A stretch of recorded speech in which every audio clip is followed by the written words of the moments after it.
As you wake up in the morning, you want to find the latest, greatest information about criminal cases and have an intuitive conversation about the suspects associated with these cases. Head over to the Bullhorn Betty channel on YouTube.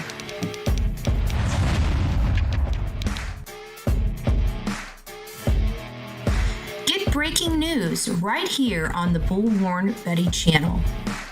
Welcome to the Bullhorn Betty Coffee Club. Enjoy your stay and enjoy your day.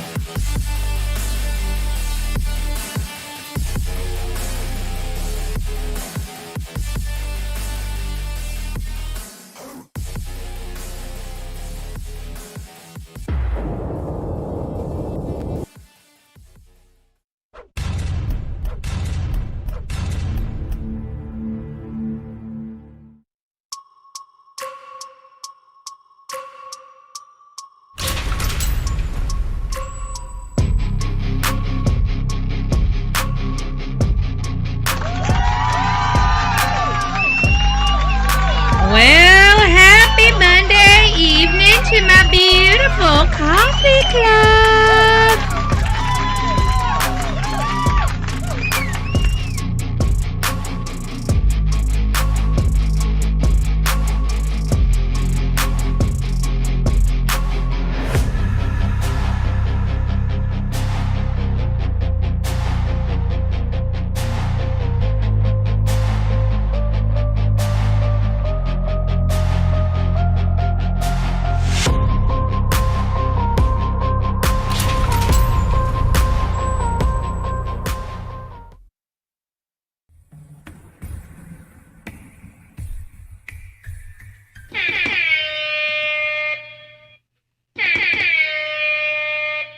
It's nice to see you guys. Happy Monday. Happy Monday. I hope everybody is doing well. I'm Bullhorn Betty. We are covering the case of Sebastian Wayne Drake Rogers. He has been missing from his home in Hendersonville, Tennessee since February 25th. He was reported missing February 26th, 2024. That is correct. It has been almost 2 years since this young man disappeared, and he has never been seen by his family or any other third party since then. So we've been trying to wrap our heads around what is going on, what happened to him. Can we really believe the mom and the stepfather? Can we? Can we really believe it? And then you add professionals like United Cajun Navy and other people, and you see and hear about law enforcement seeming not too eager to solve this case. And so you're scratching your head and you're wondering what in the world is going on here. Are we living in a twilight zone? And while I can't answer whether we are living in a twilight zone, what we can do is I have been accused of a lot of things, a few things saying I have just pointed at these parents and said they have done something to their child. And I have maintained I have not. I have treated this case as fairly as I've treated every other case. And so we are going over the very first interview that I did, the very first show I did on this case, the full show where he wasn't just a little 5-minute, front section video. It was a full, let's dig into this case type of situation. And as many cases, I thought I've handled it very diplomatically, very fairly so far. We're only about, 10 or 12 minutes into the video out of an hour video. So we've still got quite a bit of ways to get through it. So we're going to, give a poll at the end of this to find out, did I treat this as the same as most of our other cases? We got a case. What are all the possibilities, And that's kind of where we are. So I figured we'd kick off by, from that point and build off of that. We're going to get through this next one, the rest of this first video this evening. However long it takes is however long it takes. I want to get through this first video because we have a lot of work to do on this case to get us upright. I'm actually excited because I'm learning so much stuff there's a lot of technology that's just kind of been out there for us, And as many of you guys, I'm getting very curious of what all's out there. What all can we use? And while I'm not going to, divest or disclose, I guess the best word to use is disclose what all I'm going to be using. It's quite exciting. It's quite exciting. And moreover, we are going to have our equipment starting to come in. I just got something today. So we're going to be converting over pretty soon as well. And I just want to, I heard just a little bit ago that the sponsor of the new equipment for this office has passed away. So I did not know this person was sick, but I'm hearing that the gal passed away. So if we can all just say a prayer, as we're going into this show, I'd greatly appreciate it. And I wish she would have been here to be able to see what she helped create, but. Anyways, we're going to be moving on. We know that she was a true crimer, and we know that she really wanted to advocate for Sebastian Wayne Drake Rogers. So that's what we are going to do. If you guys do not know, we are going to be setting up we have, let me rephrase that, have set up an event for Sebastian Wayne Drake Rogers. It's going to be a week-long event for me. If you guys want to come out during the week, please do, because there's going to be 55 minutes of time that I need to fill up. I'm going to fill it up online. We're going to be live the whole time.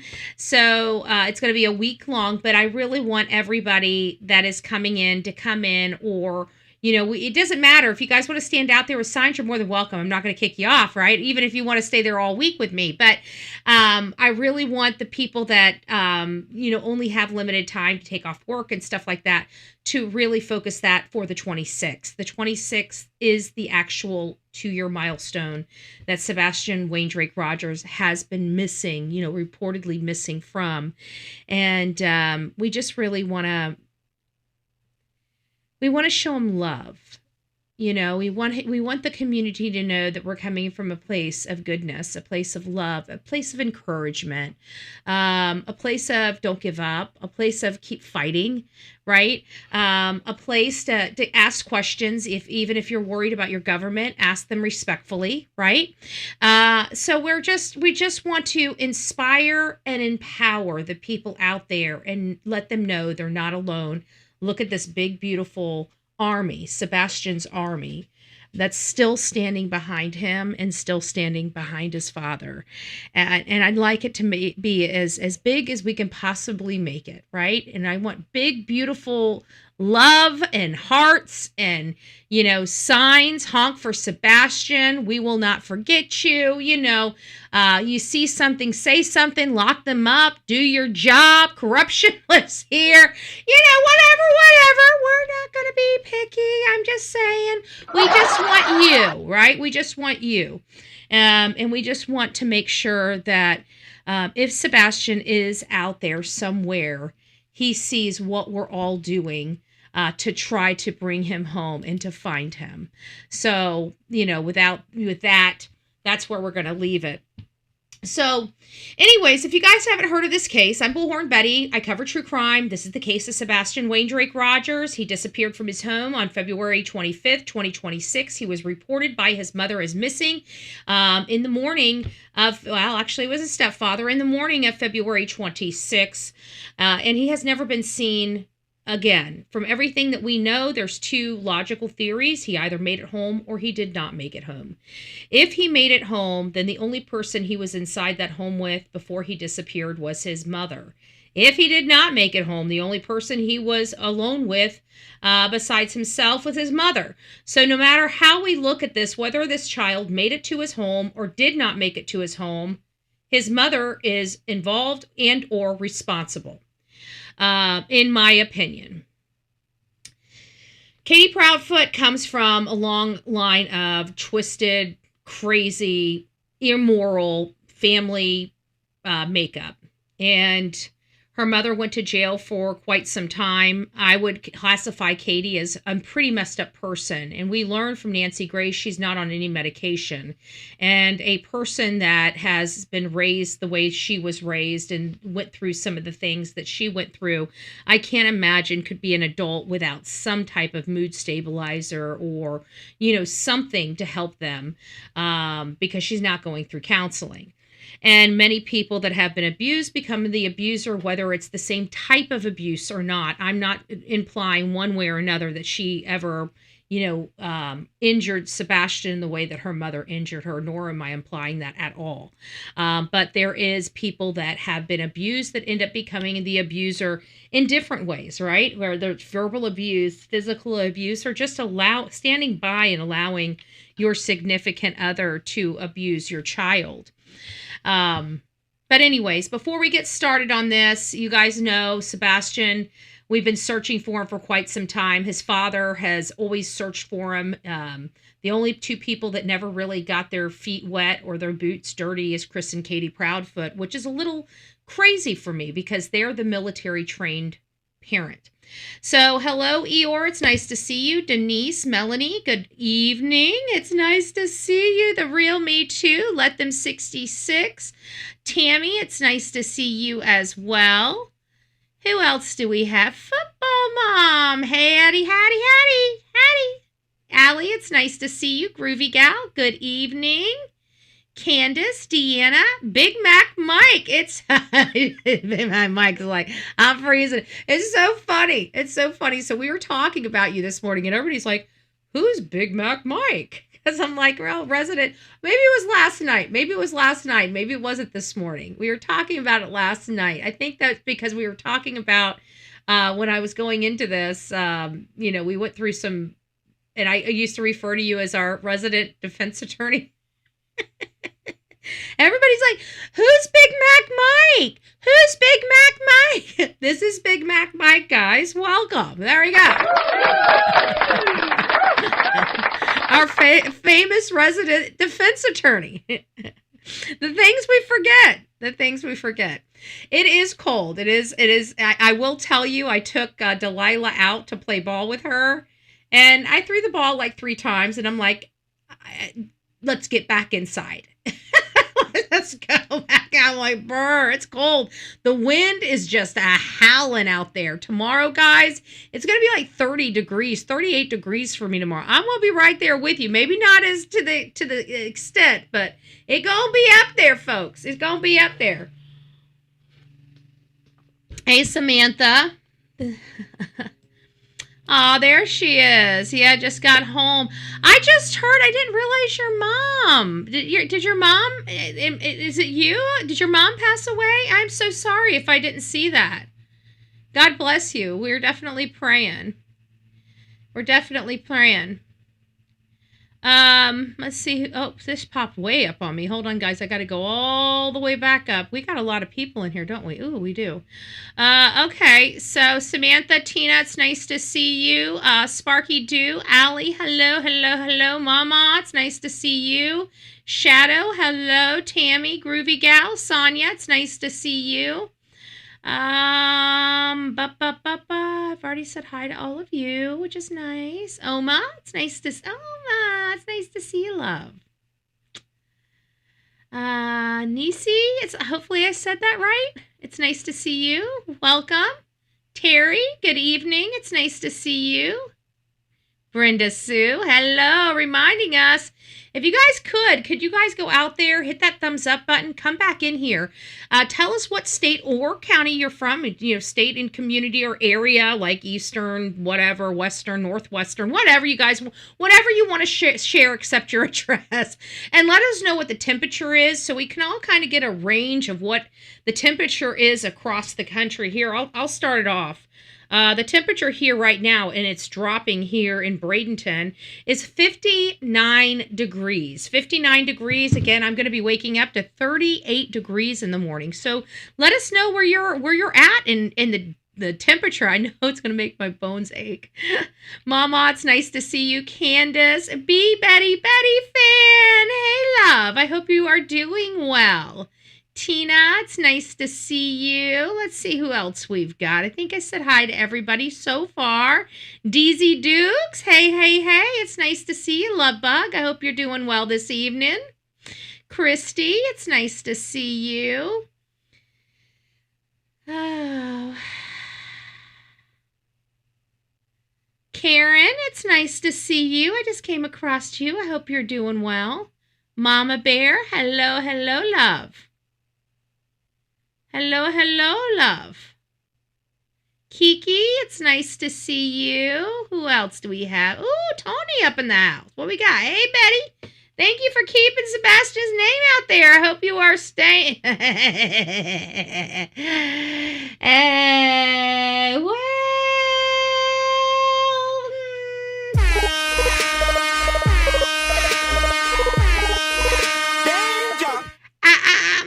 I'm keeping it between the ditches, but I don't know if I got any guardrails yet. I mean, I think you were the only guardrail. Yeah, I think you were the only guardrail I had. I don't know. Just saying. I hope everything's going well.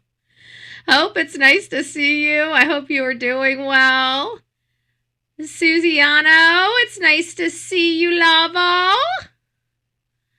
Aw, let them 66. Oh, thank you for the beautiful rose. Hugs and kisses. Hugs and kisses. Where are we at, Tina? Oh, sweet Jenna. It's nice to see you, love. I hope you're doing well. Gorgeous. Doris, it's nice to see you. XD, it's nice to see you. Good evening, good evening. Who else do we have? Trying to make sure I'm not missing anybody, and I know I always miss somebody. Oh, Monica, it's nice to see you. MJ, Nero, it's nice to see you. Pebbles, I don't think I said hi to you. I think I said Lisa B. Always, it's nice to see you. Lady Gray, Crystal Pistol, Mountain Man Swag, it's nice to see you. Oh, good gracious, there are the temperatures. DJ, it's nice to see you. So we got Minnesota, 17. Oh, my goodness, good gracious. 32 degrees, but I don't know where 32 degrees. 15 in West Virginia. Oh, my gosh. 4, but wind chill -5. Mama, I forget where you're from.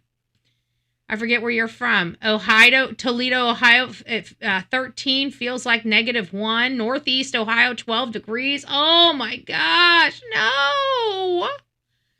Missouri, 13 degrees. Ah, good gracious. Eastern Texas, 34. In the morning, it's going to be 15. You're going to be, yeah, we're all going down, man, tomorrow.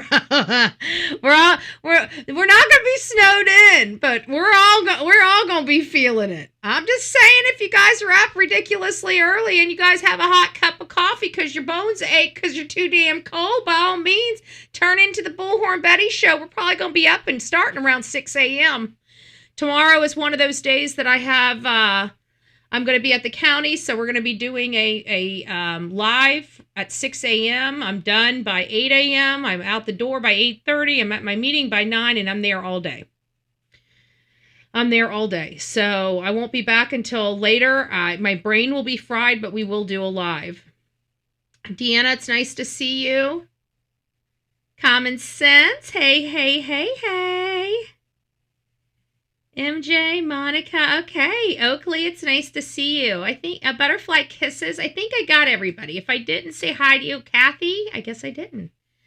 It's nice to see you. Laura, it's nice to see you. All right. If I missed you guys, BJ, hey. All right. If I missed you, I will catch you guys as you guys write in the chat, and I catch you. So, Erna, it's nice to see you. So we all know why we're here. And we all know that as this case kind of got really crazy, and the one thing that we can always take away from crazy cases is they're meant to be crazy, so we forget details. In my opinion, it just seems like we always, when these cases, do go completely scorch earth, we know it's a tactic, like it's It's a tactic to throw us off, distract us, right? We know that it's distraction. Yet it still happens in these really high profile cases where we got to kind of let the dust settle and then we got to dive back in.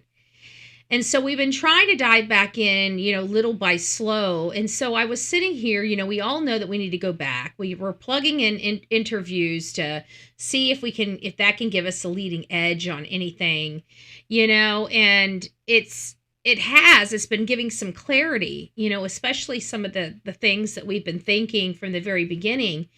But what were some of the thought processes? What were some of the theories? What were some of the rumors that maybe do hold water, but we forgot about and we've never really explored because, this distraction took us this way and this distraction took us that way. I mean, we have to believe that there is a reason why the Proudfoots attacked me so viciously. So out of all the people, the people that have steady come around and steady search, you're talking about a person that did my stuff quickly. I didn't take up a whole lot of time. I wasn't making a scene. I got in, I got out. I put signs up. I went and rode around. I did my commentary, whatever that is. I'm entitled to it, no matter how people feel about it. So in the grand scheme of things, I really didn't do anything wrong. And they viciously went after me, but not immediately. Something happened. Something was said. Something scared them. I truly, truly, truly believe something we discussed, either one of you, we were opening up the phones at that time, so you guys were talking about a lot of stuff. We as a channel were talking about a lot of stuff. And so I thought, you know what? He hasn't been found yet. We're rolling up on 2 years. We might as well start going back through some of the beginning. We might as well start going back through our talking points, right? Because I've noticed that even when I go back to research, some of the stuff that we talked about is gone, right? Some of those Facebook posts are gone. But we talked about them and we brought them up on the screen. You see what I'm saying? So now we can go back. Yeah, somebody did get triggered. In my mind, there's no ifs, ands, or buts about it. Did we trigger somebody? We triggered the heck out of somebody. We just don't know what it was, but it was something. We were talking about the pickle bag, which is the, KDC bag that would have said K Rogers on it. We had somebody literally put their grandson in one of their bags, and a kid could fit. In all fairness, a kid could fit. We did that. We were talking about, looking for places that, because they didn't have a boat. They have access to a boat, but they didn't have a boat. And we'd have to think that they're not trying to call all their family or friends to bring attention to the fact that they need a boat. So we started looking for bridges where you could kind of pull up or, just kind of pull up and pull something out and dump it over, right? So we were looking at a lot of different things and discussing those in detail at the time that they decided to go in and get this, protective order, because I was this this murderous lunatic, okay? The machete.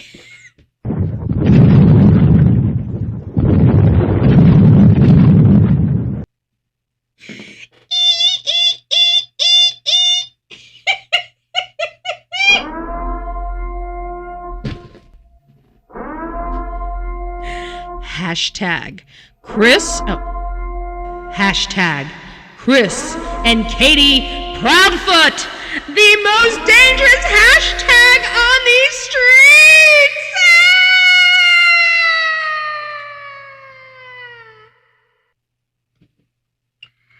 Bullshit detected. Take precautions.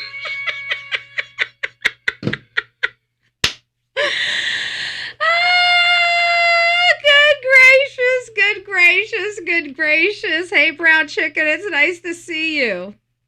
It's nice to see you. I hope you guys are doing well. Welcome to the Bullhorn Betty channel. Welcome to the Bullhorn Betty channel, where we just don't give a... Oh, got a button for that too. Thank you, Sonia.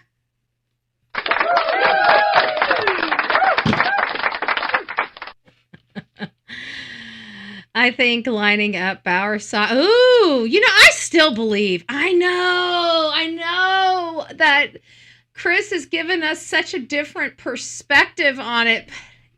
I'm sorry. I still believe. But you know what? I mean, law enforcement's got us believing that those lights in the common area aren't the lights. I'm going to have to, you know what? We're going to go back to those lights. We're going to go back to those lights. We're going to line them up. We're going to truly line them up and see where the hell they are. Because if they're on the street behind, at this point, I think, what am I got to look at my order. What do I need to be? Like 500 feet away from these a-holes? I have to believe a street over all the way down to the ends, 500 feet away from them. But, who knows? Who knows? Maybe I need to bring me a measuring tape. I'm unsure. I need to shut up before I get myself in trouble. Oh, good gracious. Yeah. The man that's wearing his mama's panties. If you guys are wondering, yes, we believe Chris wears granny panties. Okay. All right, guys, let's get back to the professional show here, okay? So, anyways, everybody has accused, poor Bets here of just willy-nillying accusing these parents of just being terrible parents. I didn't do that. And the proof is in the pudding, okay? I'm just saying. The proof, wrong one. The proof is in the pudding. The proof is in the pudding. So we've got this little thingy up here. Oh, look at that.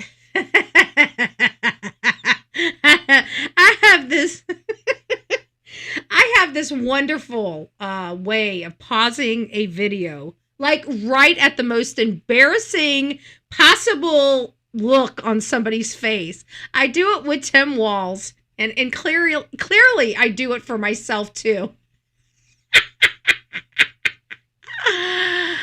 Oh, good gracious. Let's just back this puppy up. There's much. Oh, look at that. Much better. There we go. There we go. Okay. Much better. There you go, Dollface. All right, guys. So, without further ado, we're going to get into this. But so far, how many people were here last night? If you were here last night, you can say, me, or raise your hand, or put a 1 in the chat. Whatever you want to do. Who was here last night for last night's live? Do do do do do do do do do do do do. Do. All right, perfect. So we have a few people that were here last night.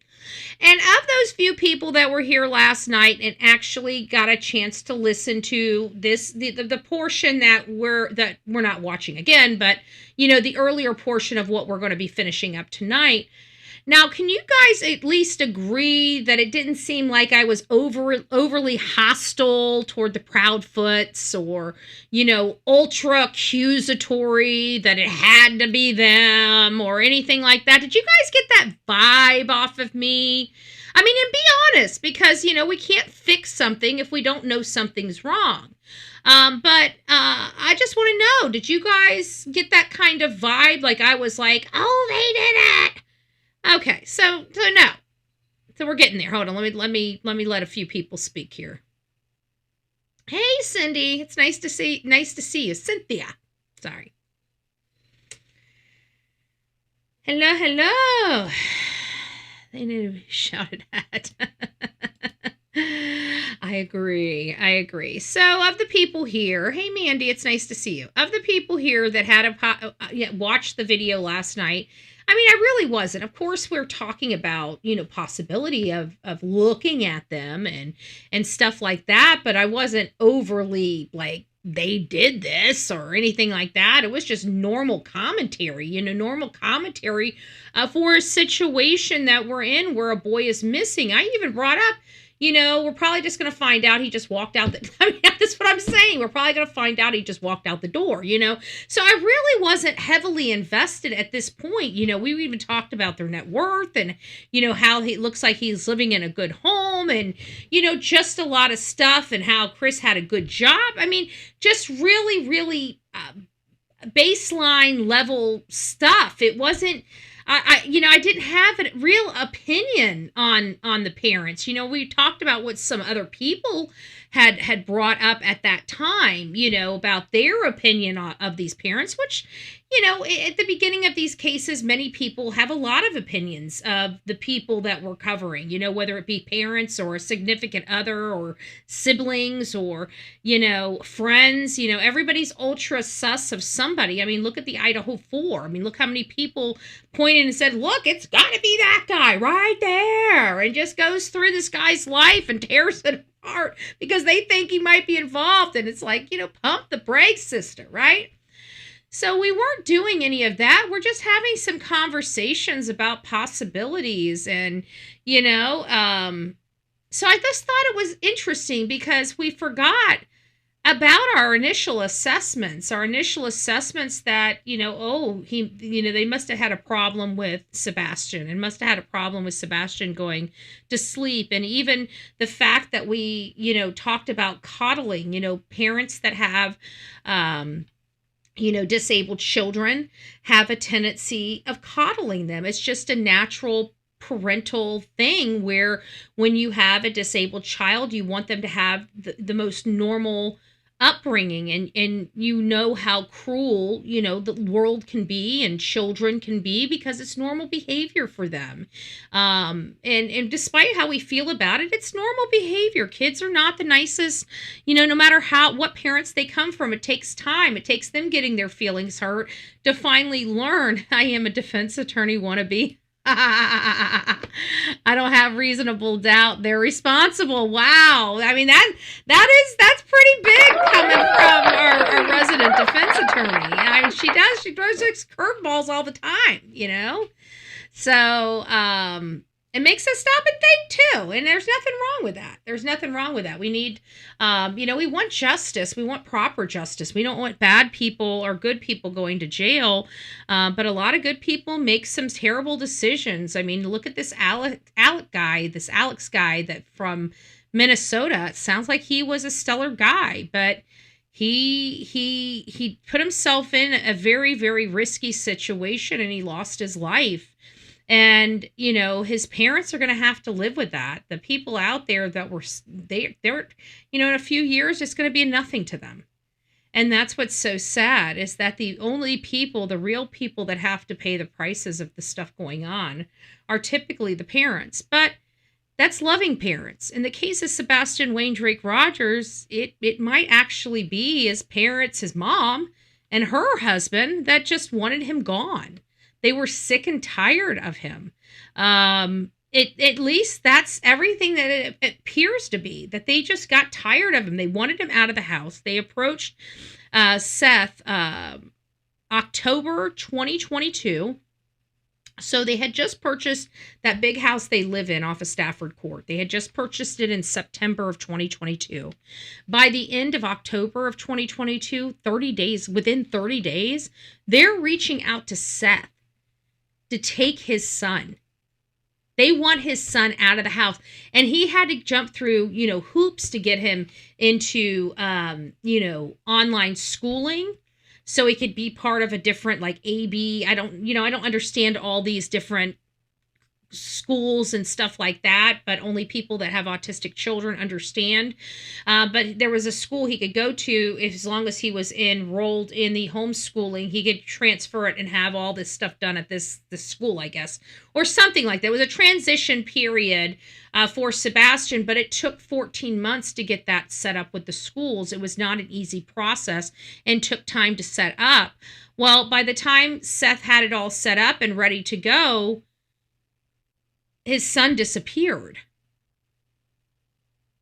and the mom and stepdad wanted him out of the house so much and so bad that they were willing to send him to a school that costs like $3,500 a month. You know, $3,500 a month. Imagine losing your life over foreigners. I know. You know, I mean, it's none of our business. You know, it doesn't affect us. And at the end of the day, if they're here, they're taking resources that Americans need. And at the end of the day, we've got a lot of disadvantaged people that need jobs, that need the resources, whether it's entitlements or monetary stuff. It doesn't matter. It should be going to American citizens, nobody else. Nobody else. So I'm not going to get into that talk on here, but that's just how I feel. So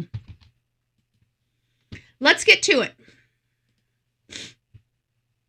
It's nice to see you.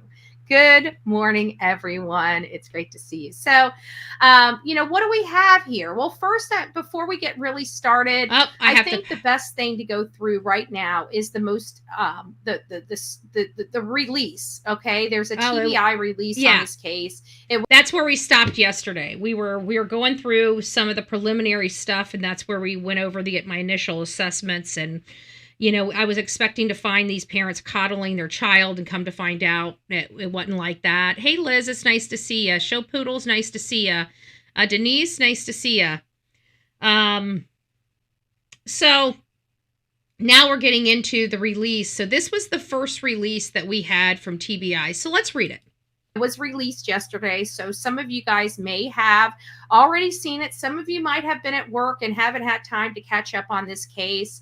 And so we're going to go through that. I think that's most important right now, just to see what information law enforcement is nice really willing to give us on this case, and pleasantly surprised. And first and foremost, doesn't matter. Doesn't matter. If people are here illegal, let's just get this straight real quick. If they're here illegal, they don't need to be here. I'm not saying they're not human beings. They don't need to be here. Okay? I'm not a bleeding heart. So if you're a bleeding heart, get the fuck out of my chat. Okay? This is a America First channel. Period. If you don't like it, leave. Okay? Trump supporter here. I voted for this. Let's not get it twisted. Have a good day.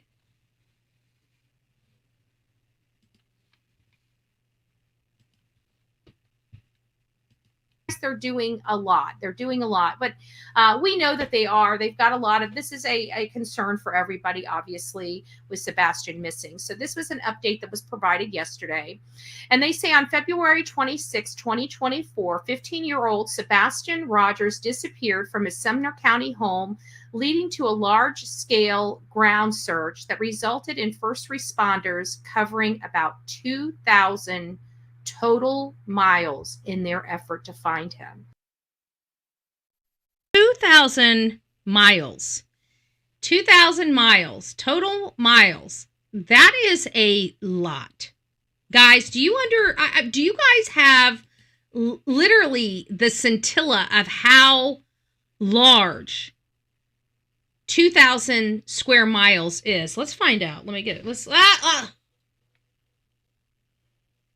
see. What is the best way to describe 2,000 square miles?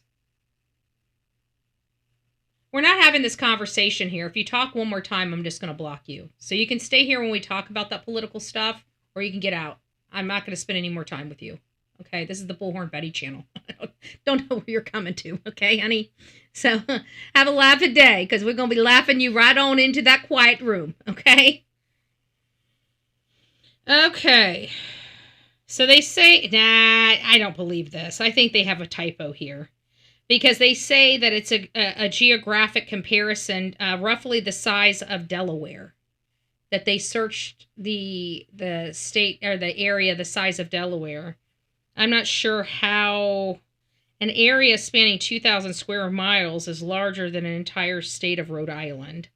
So I think that must be it has. I mean, we're seeing on here that it says, total miles, but I don't know who put that up there, because that doesn't appear to be right, or it's misleading at best, unless they're taking everybody's, mile, like they did a 10-mile radius, and because they had, 2,000 people or 200 people or 100 people, let's say 100 people, they've rounded it to being 2,000 total miles, that's way, way, way misleading. Okay. Let's be honest. That's way misleading. So, but I digress. That we didn't catch it at that time. So let's keep moving on. That's significant. Okay. I think that that statement in and of itself tells us that he wasn't on foot and he's not out there, that something most likely happened, because if he just walked out his door, they would have found him in 2,000 miles. And that's exactly right. I think these were the reasons why law enforcement gave up the ground search, is because they had to have known that the parents disposed of him somehow. Because it's hard, in my opinion, it's hard to say a child walked out a door, and we know how many miles a human could possibly travel in XYZ time. Hey, Nancy, it's nice to see you. Do you think that something funny went on at the cemetery near his school? Great question. How do I want to answer that? All right. I think the best way to answer this properly would be, I think that there was some activity going on that evening. I think there was activity going on that evening by multiple different people unrelated to the Proudfoot home or anything like that. I feel like there were, some people up moving around. We had several communities in and around that area. And the answer would be, I do believe something was going on in the graveyard, because you can clearly see there's something going on, at least near or what appears to be inside the graveyard. But it could be a multitude of things, okay? It could be a couple cars pulling up to do a drug deal, right? It could be a boy and a girl meeting up to do the wild thing. Little creepy. but not the most uncommon thing. I'm just saying. Kylie, it's nice to see you.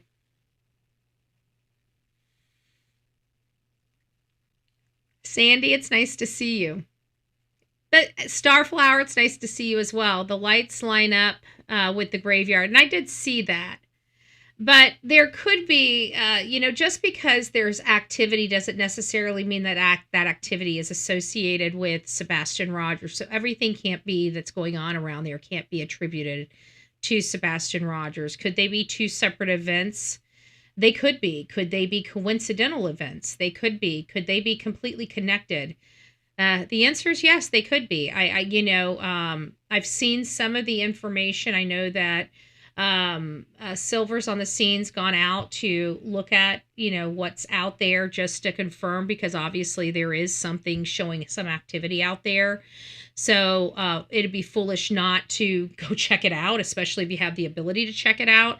But do I don't know, so obviously something happened, that night. If we were to take, if we had to use Occam's razor on, you know what?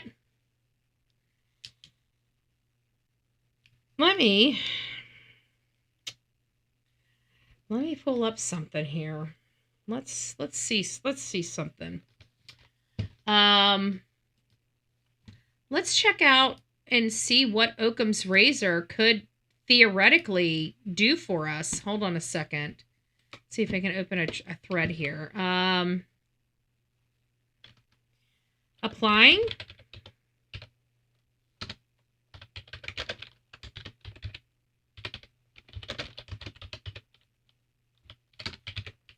Applying Occam's razor, comma.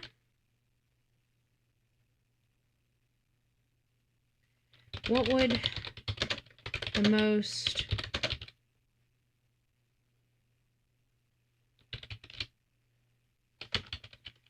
obvious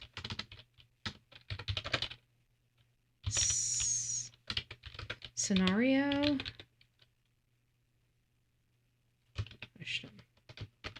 Okay. A boy is in a home with his mother. There is no evidence that the child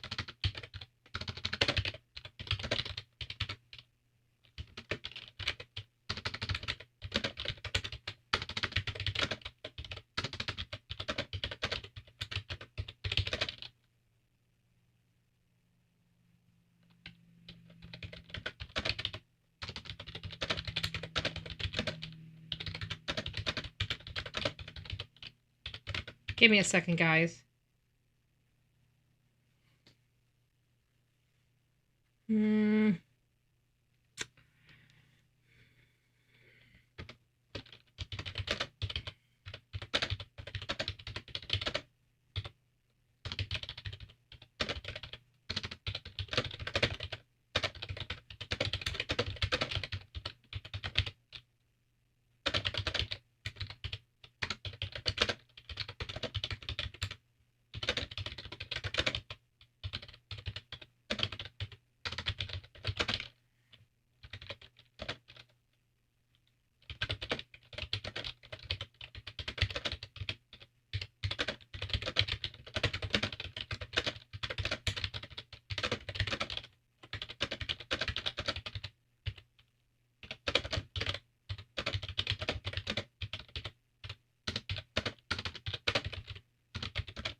So this is what I've got so far. A boy is in a home with his mother. There's no evidence the child left. The mother had an extended phone call with her out-of-town husband.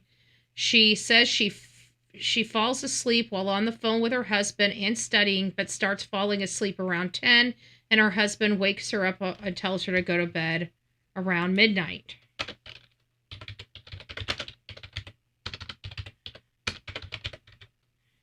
She also heard a possible thud around 10 as she's falling asleep.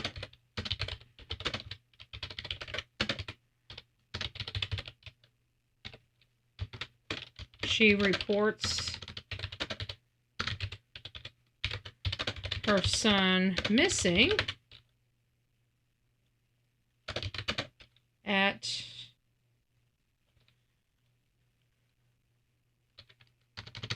about 30 minutes.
Okay, let's see what happens.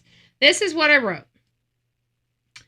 Applying Occam's razor, what would the most obvious scenario? I guess B. I should have said B. A boy is in his home with his mother. There's no evidence the child left. The mother has an extended phone call with her out-of-town husband.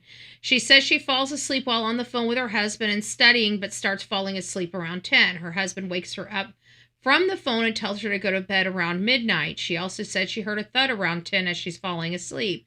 She reports her son missing about 30 minutes after she realizes he's gone. She says he walked out of the house. Law enforcement searched 2,000 square miles and never found him. Could he have traveled that far? What must have happened to him? If no one left the house and his mother was the only person to leave the house in the morning, what did she do? And he said, I will answer this carefully and analytically without proper evidence bounds. What follows a reasonable inference, but not an accusation. So this is what it says. It says, Occam's razor holds among a competing explanation that one requires the fewest assumptions and best fits the known facts is most likely. So we're going to start with the fixed facts. No disputed constraints. The child was last known inside the home with his mother. There is no evidence the child left the home on his own. There is no evidence of forced entry or third-party intrusion. The mother was engaged in a long, uninterrupted phone call during the critical window. That's true. Her account includes falling asleep while studying, remaining on the phone for hours, and hearing a thud while drifting off. True. 6, the child was reported missing after a delay, not immediately. So they consider 30 minutes being a delay, folks. So that's interesting. Law enforcement conducted an extensive search, 2,000 square miles, no recovery. The mother was the only person to leave the residence afterwards. These constraints dramatically narrow plausible explanation. So let's see what it says. The walk-away scenario. This explanation requires multiple unsupported assumptions. So a child leaves unnoticed, travels far without detection, right? Those are things that we all brought up before. Avoids all cameras, witnesses, dogs, and evidence. Traverses terrains inconsistent with age and ability, and leaves no trace despite massive search covered.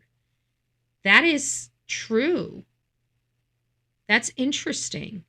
It's almost impossible, yeah? So the conclusion, a child could not realistically travel anywhere close to 2,000 square miles.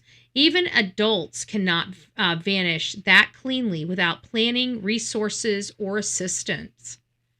Using Occam's razor, this explanation is non-parsimonious, so I guess is a no-go. So third-party abduction scenario. This requires multiple assumptions.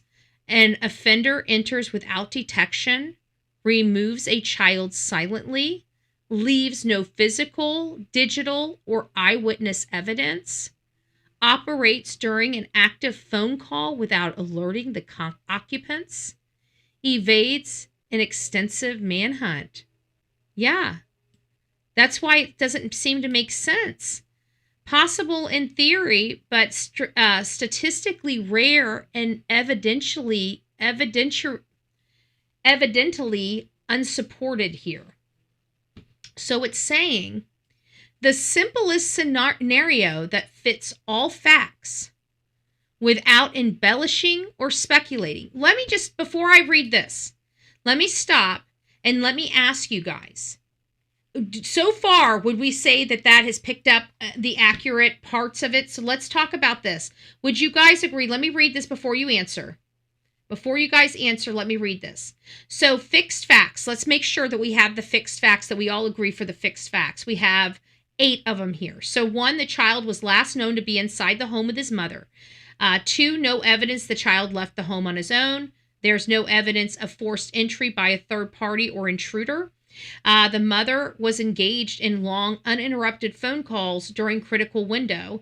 Her account of falling asleep, remaining on the phone for hours, and hearing a thud while drifting off. The child was reported missing after a delay, not immediate.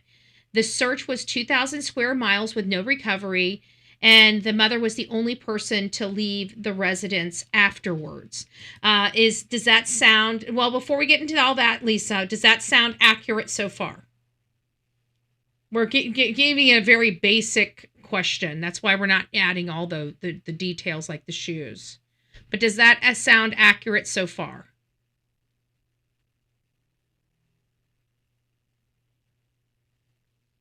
I think it does. Personally, for me, I think it does. Because it's just very basic facts. I think those are, at minimum, the most basic facts of this case. Just me personally. So now that we have that basic premise, now here's what it says. The simplest scenario that fits all facts without embellishing or speculating is a critical incident occurred inside the home. During a period where attention was divided or impaired. The thud represents a relevant event, not a coincidence. The child did not leave alive on his own. The delay in reporting reflects post-event decision-making. Absence of recovery after a massive search suggests removal or concealment, not wandering. These scenarios require the fewest assumption than any of the alternative that I read so far. So, addressing the final question carefully, if no one left the house and the mother was the only one person to leave in the morning, what did she do? From a purely analytical standpoint, something occurred that required explanation management rather than an emergency response. What this was, accident, neglect, panic, or worse, is a legal determination, not an analytical one. But Occam's razor indicates, 1, the event did not originate outside the home, did not. So whatever happened inside that home. 2, the narrative provided attempts to reconcile contradictions rather than report a single clear emergency. The simplest explanation is internal causation followed by concealment. Bottom line, under Occam's razor, the child did not walk away. The child did not traverse vast distances. The event most likely originated inside the home. Subsequent action were taken that prevented recovery. Anything else requires stacking improbabilities. So pretty interesting, folks. Pretty interesting. Now let's get back to my first live. And of course, we see the TBI Amber Alert right here. And it says an Amber Alert has been issued on behalf of Sumner County Sheriff's Office for Sebastian Wayne Drake Rogers. Sebastian is a 15-year-old white male, 5 foot 5 inches tall, 120 pounds. With brown hair and brown eyes, Sebastian was last seen February 26th in the area of Stafford Court in Hendersonville, Tennessee. Sebastian was last seen wearing a black sweatshirt, black sweatpants, and glasses. Sebastian has a medical condition that may impair his ability to return safely without assistance. If you have seen Sebastian or have any information regarding his whereabouts, please contact Sumner County Emergency Communications Center at 615-451-3838 or TBI at 1-800-TBI-FIND. Now, it looks like Bobby Simmons is the one that's handling that case with TBI, and Detective B. Carter is the one handling it for Sumner County Sheriff's Office. They also continue to say, we continue to work with Sumner County Sheriff's Office and the FBI, both proactively pursue both proactively pursue information that may be relevant to the search for Sebastian and to pursue any tips or pieces of information that come in. We have not forgotten about Sebastian. Much of the work currently being done is to bring Sebastian home may not necessarily be public or visible. But agents, detectives, and intelligent analysis continue to work around the clock to review every bit of information available. Sebastian's family has remained cooperative since the search has begun and have done whatever law enforcement has asked of them. So we're learning right now that Sebastian's family is being cooperative. So law enforcement is saying that they're being cooperative, but I just want to point out they have never said that either parent or all three of the parents, any of them have been cleared. I just want to make sure that that is, because we're going to be talking about a couple things related to whether they've been cleared later in this segment. I think that's because we had been hearing so much about Chris being cleared, and this was the time that we were looking through this, and we're like, wait a minute, he hasn't been cleared, or we haven't seen this, or we haven't seen that, or we were questioning whether he had or not, because this was before Nancy Grace, just to remind you guys. At this stage in the investigation, there are a few clues to indicate what happened to Sebastian or where he may be. There is no proof at this time that there is any criminal element involved in his disappearance. But also, there is not any proof that there is not a criminal element involved. So agents and investigators are reviewing any possibility that at all that may indicate where Sebastian is. So in this statement here, it tells me right there, I don't see anybody at this moment being cleared because, again, they don't know if there's any criminal element involved in his disappearance or not. So we're just being ultra clear with our audience. And again, I did not accuse these people of anything. I simply have been pointing out the obvious. I treated this case much like I treated every case that we've covered. We go over these statements. We challenge and make sure that what we're hearing is what even we fact find everything. We fact find the parent statement. We fact find the witness statements. We fact find law enforcement statements. Like, we just fact find everybody's statement. It keeps us good, right? We didn't once do that. We got ourselves in a little bit of, trouble. We learned from our mistakes. Make sure that we cross-check, triple check and everything else now. So it's like, we've learned our lesson, not just to take somebody's word for it.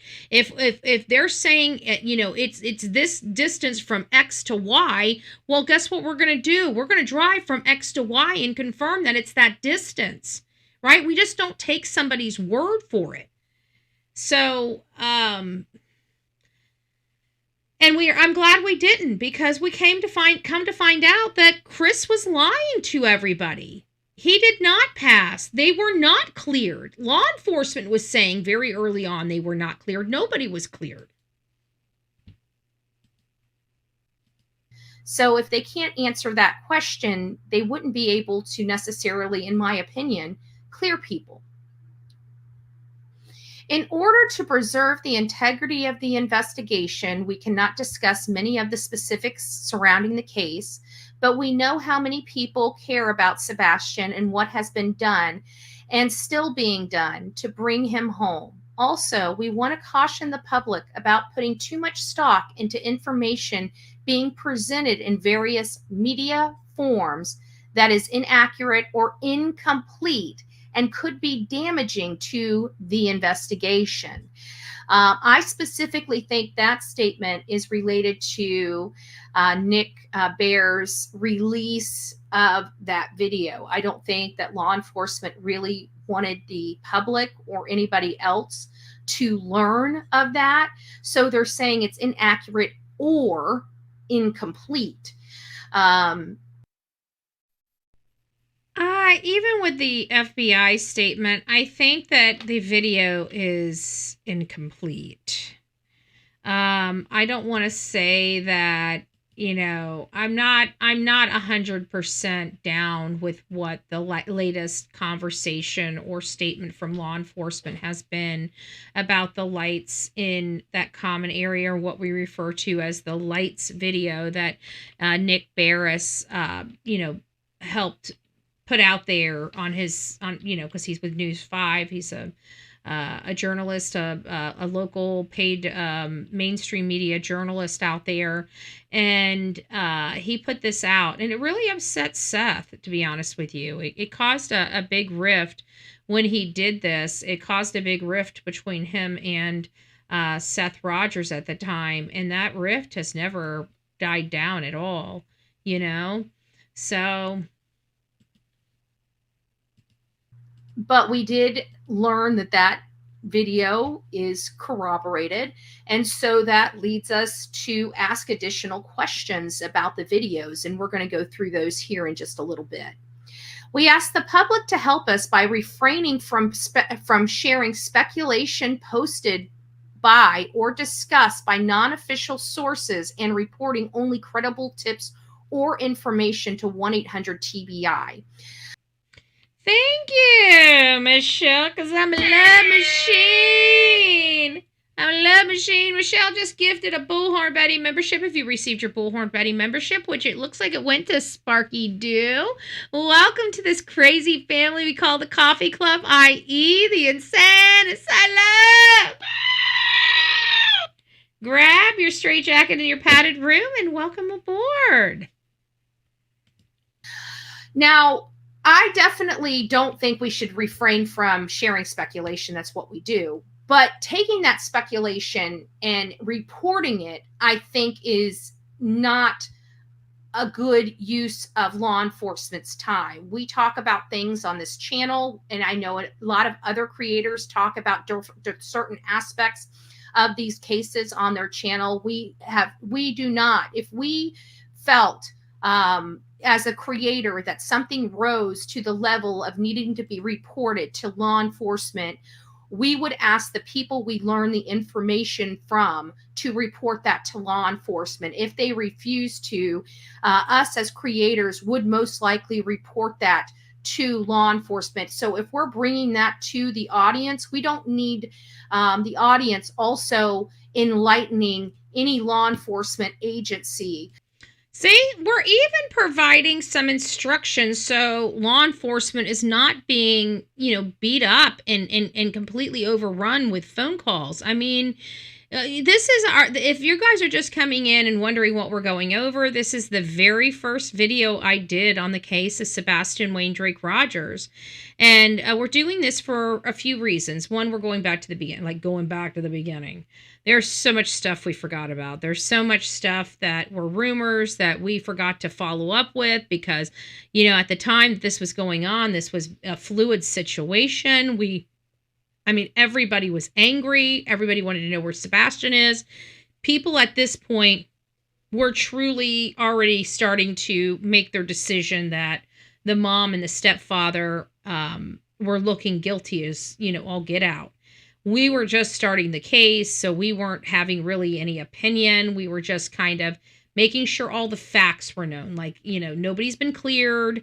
We don't want to put that, out there, blah, blah, blah, blah, blah. I know that there's somebody saying that this person and that person's cleared, but we're reading this thing from TBI, and, they don't even know if this is a criminal investigation. So naturally, there's not going to be somebody to be cleared at this juncture, So we were putting a lot of common sense behind some of the statements we were making.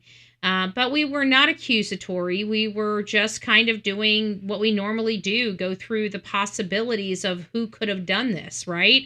That's usually what we do with the first initial stuff. We kind of go over the facts and say, how this would apply to this, that, and the other. Just the same normal run-of-the-mill crap we do. It's just what we do in true crime. Nothing out of the ordinary so far.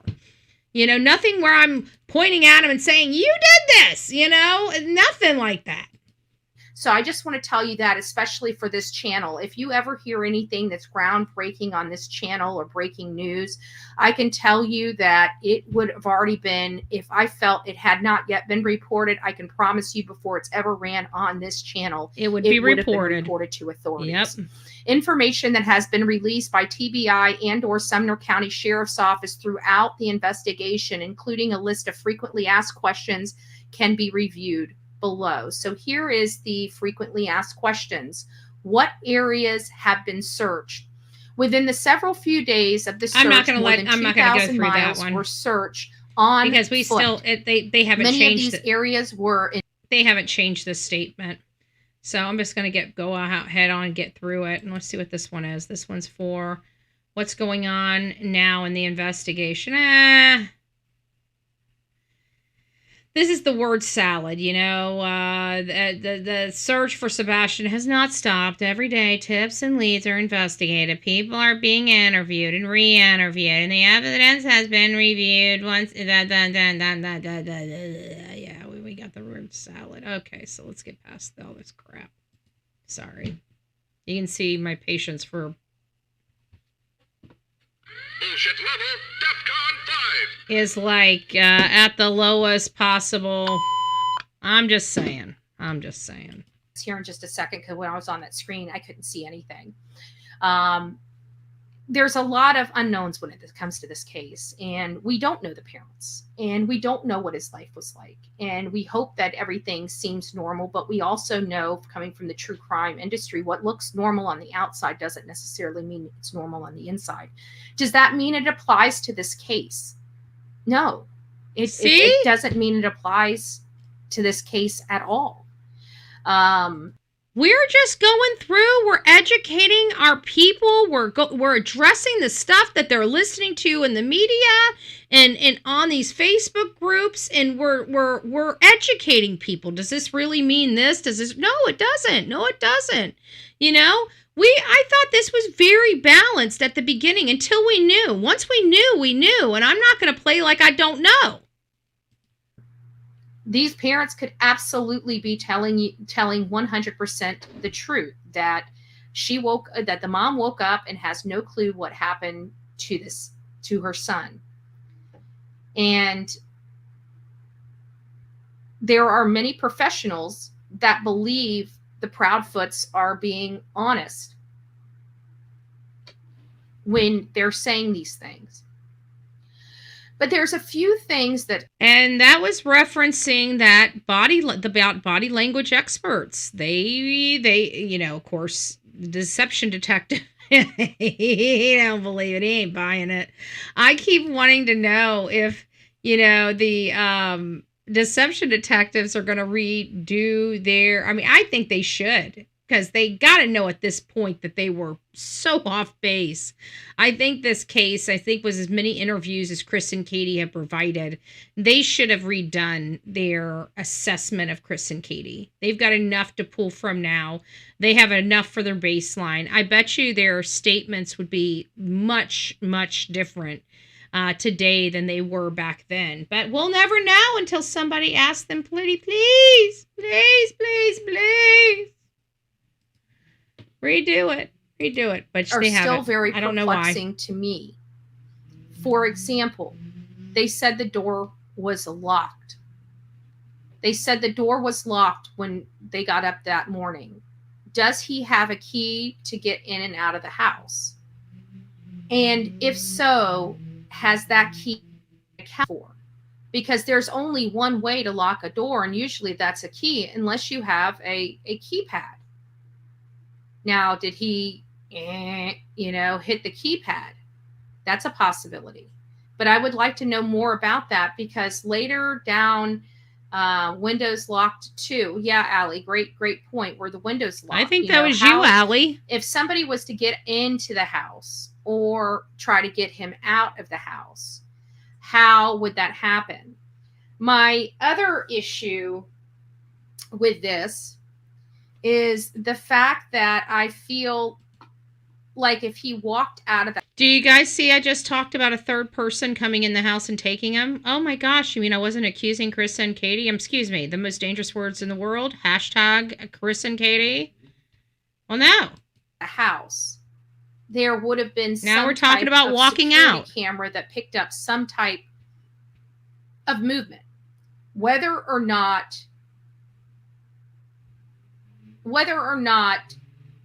they could see the movement or identify the movement, I would think that they would, with some lights, they may just see a little like blurb that walks across there. Even though they can't identify who the person is, what did they see? So there's got to be some type of video out there that shows some type of movement other than this backyard. If we have this backyard, this dark backyard video that shows movement, shows light, like little flashlights turning on and turning off, which I believe that's what it is. It surely does look like that. And it surely does look like these things are kind of one's on constantly. So I'm still not even invested. What am I saying? I'm saying it seems like it. This is what it appears to be. We don't know what it is, but it sure looks like this. And one's going on and off as it appears that somebody appears to be moving. So we could see that, right? We couldn't see a damn thing in that video, but what we could see is movement. Another thing I have a problem with.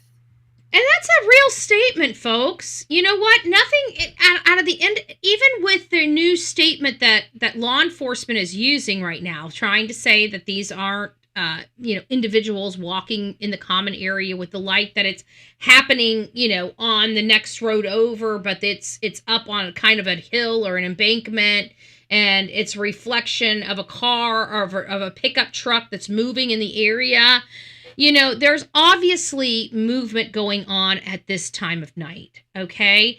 And I think that's, no matter how you look at the lights, whether you believe that those were individuals in the common area, or you are believing that it's possible that they could be a reflection of some sort, it still doesn't change the fact that it shows that there was movement in the area, okay?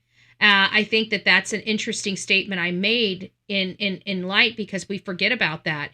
Even if these lights aren't two people walking in a common area and they do happen to be a reflection from a pickup truck, it's still showing movement in that area. Somebody's moving around. And we have a boy disappearing at around the same time. And I think that's the key takeaway that we need to be acknowledging here, is that there is movement in this area at the time a young man, a young boy, a teenage boy disappears. While I know this is Tennessee, and I know that I believe it was pretty cold. We have a lot of children disappearance, Elijah Vu up in Wisconsin, a significant time away from Tennessee, but we know that in and around this time frame, it was pretty cold outside in those, northern states. So I have to assume that it was chilly, in that area at the time. I'm Florida, so what does chilly mean to me versus somebody else, right? Well, it depends on where you are, because chilly to somebody in South Dakota is much different than somebody that considers something chilly from Florida. So the other thing that I found just a tad bit odd is the fact that mom and dad, and I don't know if anybody else picked up on this, but mom and dad appeared to state that their son was in all black. Of all things to, walk out the door and go missing. So that kind of poses a different situation here. So now we're kind of stacking up these weird things, like his phone was left behind, right? So what would he be able? What could we use to track Sebastian with? His phone. So his phone was left behind, and he was in all black from head to toe. It just seems pretty convenient, I think convenient is the best word I can use. It seems pretty convenient. He left with no tracking device. How did I know that young girl was going to self-harm her? Remember the one that we said, and people were like, oh, she's been abducted. You know, she walked away. She usually walks away early in the morning. And I said, it's the phone. Remember I kept saying that? I kept saying it's the phone. It's the phone being turned off. It's the phone. So we ran the story. We were saying, you know, that she ran off, that she might have been abducted.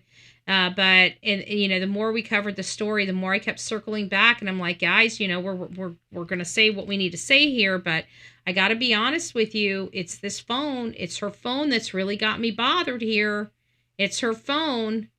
And nobody told us that she walked off. They knew she had a firearm with her, but they omitted all that. They just wanted to find her.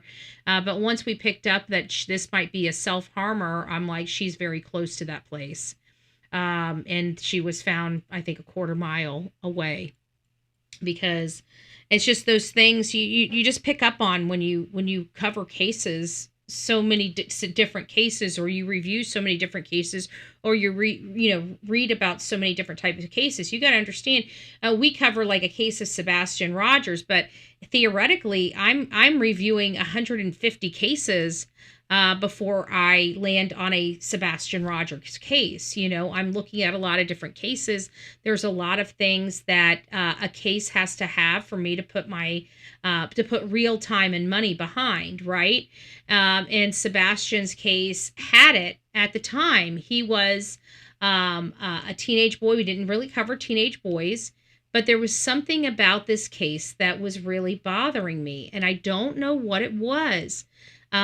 Maybe I'll address it in this video, but there was just something that really drew me to this case, because I don't really, you know, when teenagers go missing, but it's probably one of the reasons why I started so late in this case. I had been monitoring it ever since we had found out about it. This was before Riley Strain was even wrapped up. There was another gal that was already starting to talk about this case and was asking all the people that were out there looking for Riley Strain to come over and help with this case. And that's kind of how we got involved in that case. But even when people do move like that, I usually don't jump in. So this case had something that drew me in. And again, for Sebastian's case, it wasn't one of our normal cases. We don't cover runaway kids. We don't cover typically teenage kids. And it's because there's so many runaway teenage kids. You know, we would just our entire channel would be consumed on trying to find runaways, you know, and there's some kids and people that really need some attention of this. Is it fair how we do it? Probably not, you know, but when you have so many cases, you know, how do you figure out what case to take? You know, it's got to be intriguing to you. So Camila Mendoza Almos, that's the one right there. That's the one that we, the autism. Yep. You know, you're probably right. And I didn't have a lot of knowledge in autism. I feel like I'm an expert now. I know I'm not, but I feel like I'm an expert now because of this case. You know, we've gone leaps and bounds. We've learned a lot together. I will tell you that over this case right in here. If you were with me at the beginning of this case, I promise you, we've learned a lot together. In all black pants, black long sleeve shirt. You should not be speculating this. You are exactly what happened. Professionals warned about. Oh, you know what? Shut up. You know, why are you on the true crime if you don't want any information? And how dare you come on my channel and tell me what I can and cannot do? This is America. If you don't like it, please get away. Go somewhere. Get out. Well, we can see I was still spicy back then.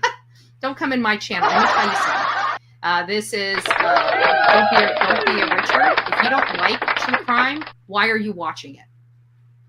Okay? Don't be an idiot. And if I offend you by calling you an idiot, oh well. Don't be an idiot. It's pretty simple.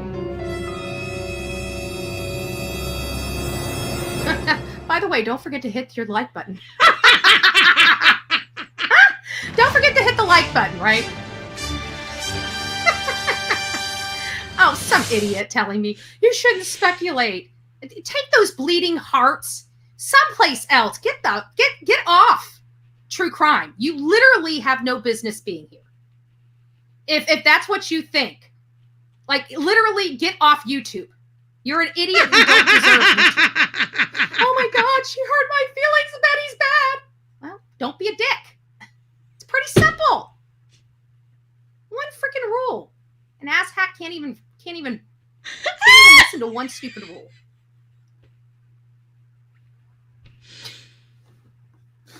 Anyways, so getting on to back this. to regular now news. We're learning that the FBI is involved. We're learning that the Secret Service is involved, and we're learning that they're not getting any hits from leaky. scent. My issue is if he walked out of that home, there would be a scent. So that's my first problem right there. My second problem is there are 2 flashlights. Okay. My third problem is Chris Proudfoot was in an RV staying at some campsite while he was working in Memphis. He has an RV. So that tells me he's not in a hotel that can monitor him. He's in an RV. Is there any cameras at the RV park where he's parked? That's going to be obviously one of my questions. This happened, according to this Nick Bears, this video was about 3 o'clock in the morning. When you time this, it still gives stepdad, enough time to get back to work to start his day. Oh! So, again, there are some... Forgot about that. Because we had been monitoring this for so long. I had checked all these things before I even ran the first show about whether or not he would have, the time to, because we were looking at all different aspects. I was thinking, in all fairness, the reason why I was looking at him so hard is because I thought he was the one that came in. I thought he hated Sebastian. Everything I was reading, even at this time, even though I wasn't telling y'all, everything that I was reading and hearing was that Chris hated Sebastian. The comments from some of the neighbors about things that they heard Chris say to Sebastian and how he treated Sebastian, it was pretty clear that it was Chris that was the driving force of the contention with Sebastian being in their home. So naturally, I think everybody thought Chris had to have been responsible for something related to his disappearance. He had to have. He was the one that had the most hatred toward him that we could see, right? But I actually thought that he came home, waited, stayed on the phone until he knew his wife was asleep and snuck in the house and took his stepson out, while his wife slept. And that's what I was running with for a while until my mods were like, we need to look at this. Mom was the only one with him, allegedly. It's like, oh, okay. Major red flags when it comes to Sebastian's mom and stepfather. And we have to remember, if everything is true, as the parents say, mom would have been the only one home with her son. Wow. Mom says she went to bed at midnight. And it takes 2 hours and 15 minutes to 3 hours to get home, depending on traffic. It seems awfully funny that at midnight, Chris had enough time to drive home to be there by 3 and had enough time by 3 to go back to work. Okay. Now, does that mean that's what happened? Of course not. Of course not. Am I alleging that that's what happened? No. But there are a lot of people that have questions either for this family or against this family. And I'm just going to put all the information out. Now, is there some other sides to this? Yes, there are. And we're going to get to that. We're going to get to some text messages that Chris has had over the last few years and what his demeanor was like. and maybe it'll give you guys. Shazer, you're not off base with that. There's been many people that believe that. And I think that would really bode with kind of Peter Hyatt's statement too, because that's the only way I can really get Peter Hyatt's assessment to work as a working theory in this case. And that would be if he was in the garage. And that would also, because there's a door on the garage as well, and if he was out there, he could have went out the garage door. But again, him being able to miss all of the cameras in his community as he exited, I just find that highly improbable, especially with his autism and, his having no shoes on his feet. Like, I just feel like at some point he would have had a meltdown at this point, and he would have been very obvious to the public. And he's not. There's never been a meltdown. Nobody's ever seen him again. He walked into a house with his mom, and that was it. That's pretty freaking clear. So, and it's upset. What my problem is in Tennessee is that Tennessee will not charge the parents until they have Sebastian. Sebastian is somewhere out there in the world, somewhere, and he's either out there dead or he's either out there alive, but he's out there. And in the state of Tennessee, they are by far one of the worst states in taking a circumstantial case to trial. They, no matter what, they're very hard-headed. It's the culture in the state. This is in 2025, we should have more circumstantial cases, not less. And the reason why I say that is because we have more things tracking us than ever before. There shouldn't be a whole lot of need for eyewitnesses or testimony because our electronics, our watches, our shoes, our phones, our cars, our debit cards, and God knows air tags, and God knows what else the hell we put on ourselves that we don't even think twice about, that's tracking us, following us, or whatever, And so it's just hard for me to believe that we have a state in 2025 that is so anti circumstantial case in such a data-driven environment. It's insanity to me. But that's their state. So I don't ever foresee them bringing charges until they either find Sebastian dead or alive, or somebody petitions the courts to deem him deceased. Until one of those things happen, I don't see this case going anywhere. And the reason why I get so frustrated is knowing those factors. Seeing law enforcement not doing targeted searches really rubs me the wrong way, because I know that they will not do anything with this case until they find him, and they have given up. That's my problem. You know how I know they've given up? Because they've done no targeted searches. We're 2 years in. At this point, they should have a whole bunch of cell phone data in. They should have cross stuff with this phone, this vehicle, this, that, and the other. You should have all this data. All of this stuff put into computers and spitting out stuff. They should have targeted areas where they should be going and searching for any disturbances on the ground or this, that, or the other. There's nothing. They've done zero. They haven't done any more searches for Sebastian. They've done no targeted searches for Sebastian. This is a 15-year-old autistic child. To put this into perspective, this child all the way over to the side. Let me take this off. That beautiful little face. It's covered behind that. But you see those beautiful brown eyes all the way on the other side of me. That's Elijah Vu. He was missing we all knew he was gone. Okay? We all knew we were looking for a deceased little boy. 2 years old. Mom's boyfriend took him and did something with him. He was with him earlier that day, and then by the evening, he was gone. Last time they saw a photo of him, he was tied. His hands were bound behind his back. He had a something over his eyes and face, and law enforcement saw this image on her phone that she tried to delete, and that's how they knew the condition of him. Lo and behold, the area that they had searched for him was searched 5 different times where he was located, where he was ultimately found. Let me repeat that again. Where he was ultimately located, 5 different search groups, including law enforcement multiple times, went right by Elijah Vu's body. 5 different searches in the area where they ultimately found that little boy. Okay? So that's why it's so important when I don't see law enforcement going back out over their tracks, going back out and doing targeted searches, even going back in areas that they have previously searched and search it again to see if they've missed anything.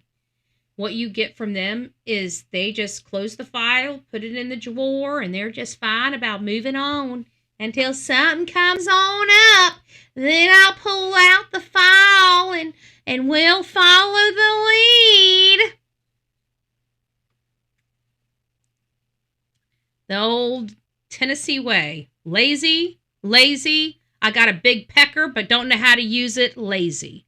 They're so busy freaking swinging, right? They're so busy swinging that D, they don't know how to use it for a backbone.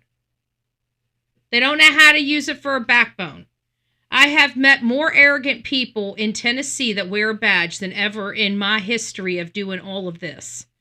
They have a culture out there that has got to be broken. It has got to be broken. I have never seen law enforcement obstruct their own case like I have Sumner County. And it's not unique to Sumner County. I watched Hopkins County do the same thing over Summer Wells. It's the culture in Tennessee. It's the culture in Tennessee. Believe that.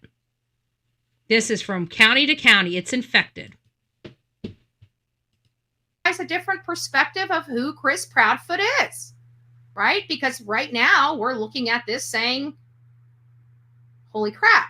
Mom says she went to bed at 12. That gives enough time for dad to get home, to have those lights in the backyard. You step down to get home, to have those lights in the backyard, and to be off back to his work, to do a full day's worth of work before he gets a call. Is there a garage? Yes, there is. Yes, there is. Something is definitely not right. But just because we see flashlights on the outside of the home, you can't see who it is. We know a child is missing. This could be evidence of something else going on around his house at the time. Maybe he did get up. Maybe he did hear somebody outside of his home.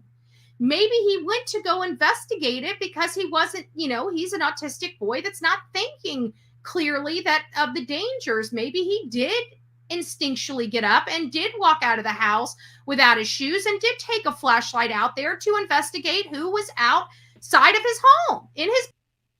Absolutely correct.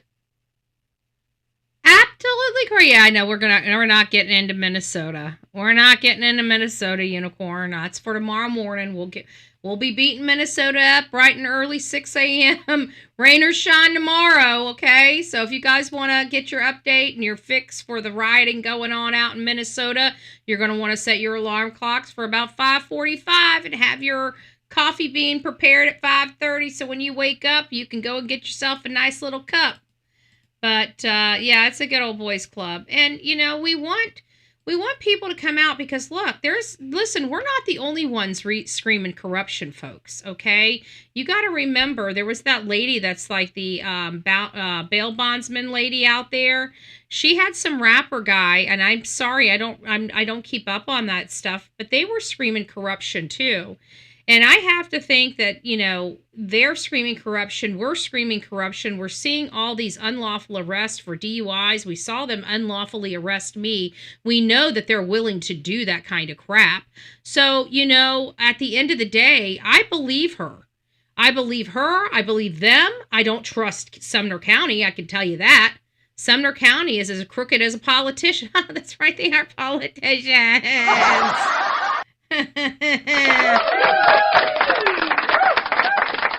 And they all deserve to be behind that. Yeah.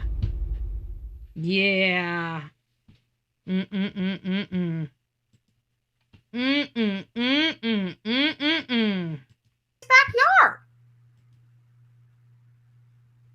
And maybe it has nothing at all to do with the parents. That's the beauty of speculation. There could be more possibilities here. A lot of people are focusing directly on the parents because the statistic tells us that parents can do terrible things. Yep. There's a lot of dangers inside of our homes by the people that we love. Yep. And that usually we need to be looking at the last person that's seen that person alive. Yep. I mean, that is kind of our protocol. Yep. So that's leading us right to the front door of Chris and Katie Proudfoot. But just because those statistics are what leads us there, we still need more than just statistics for that allegation to hold water. Who was Chris Proudfoot? We're hearing that he was an abuser. Yeah, 2 light sources. Yeah. That's which kind of almost imply mom and dad, mom and stepdad. Oh, I didn't see that. Oh, thank you, Lisa. I just got it. Stepdad had enough time to get home. Sorry. Had enough time to do whatever needed to be done and had enough time to get back to work. He absolutely had enough time.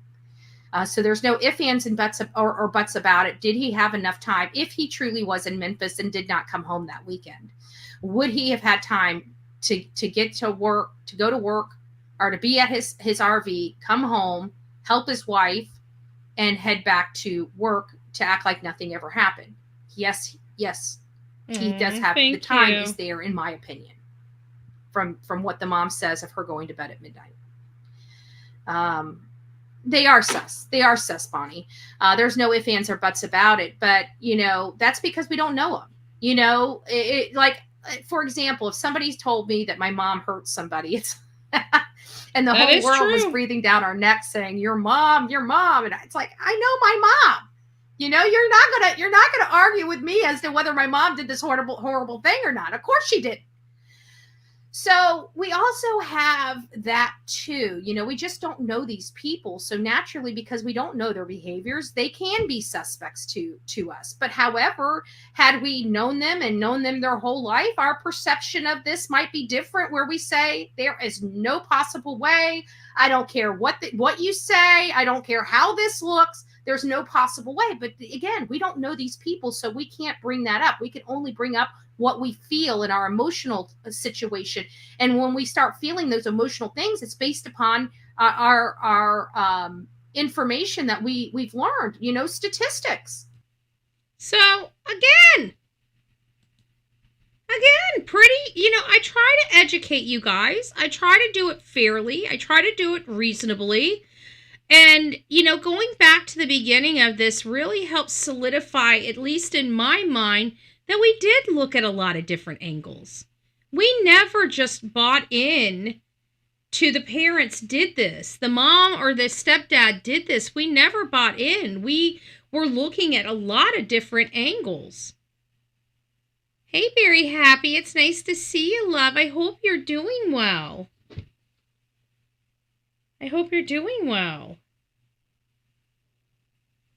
What am I doing here?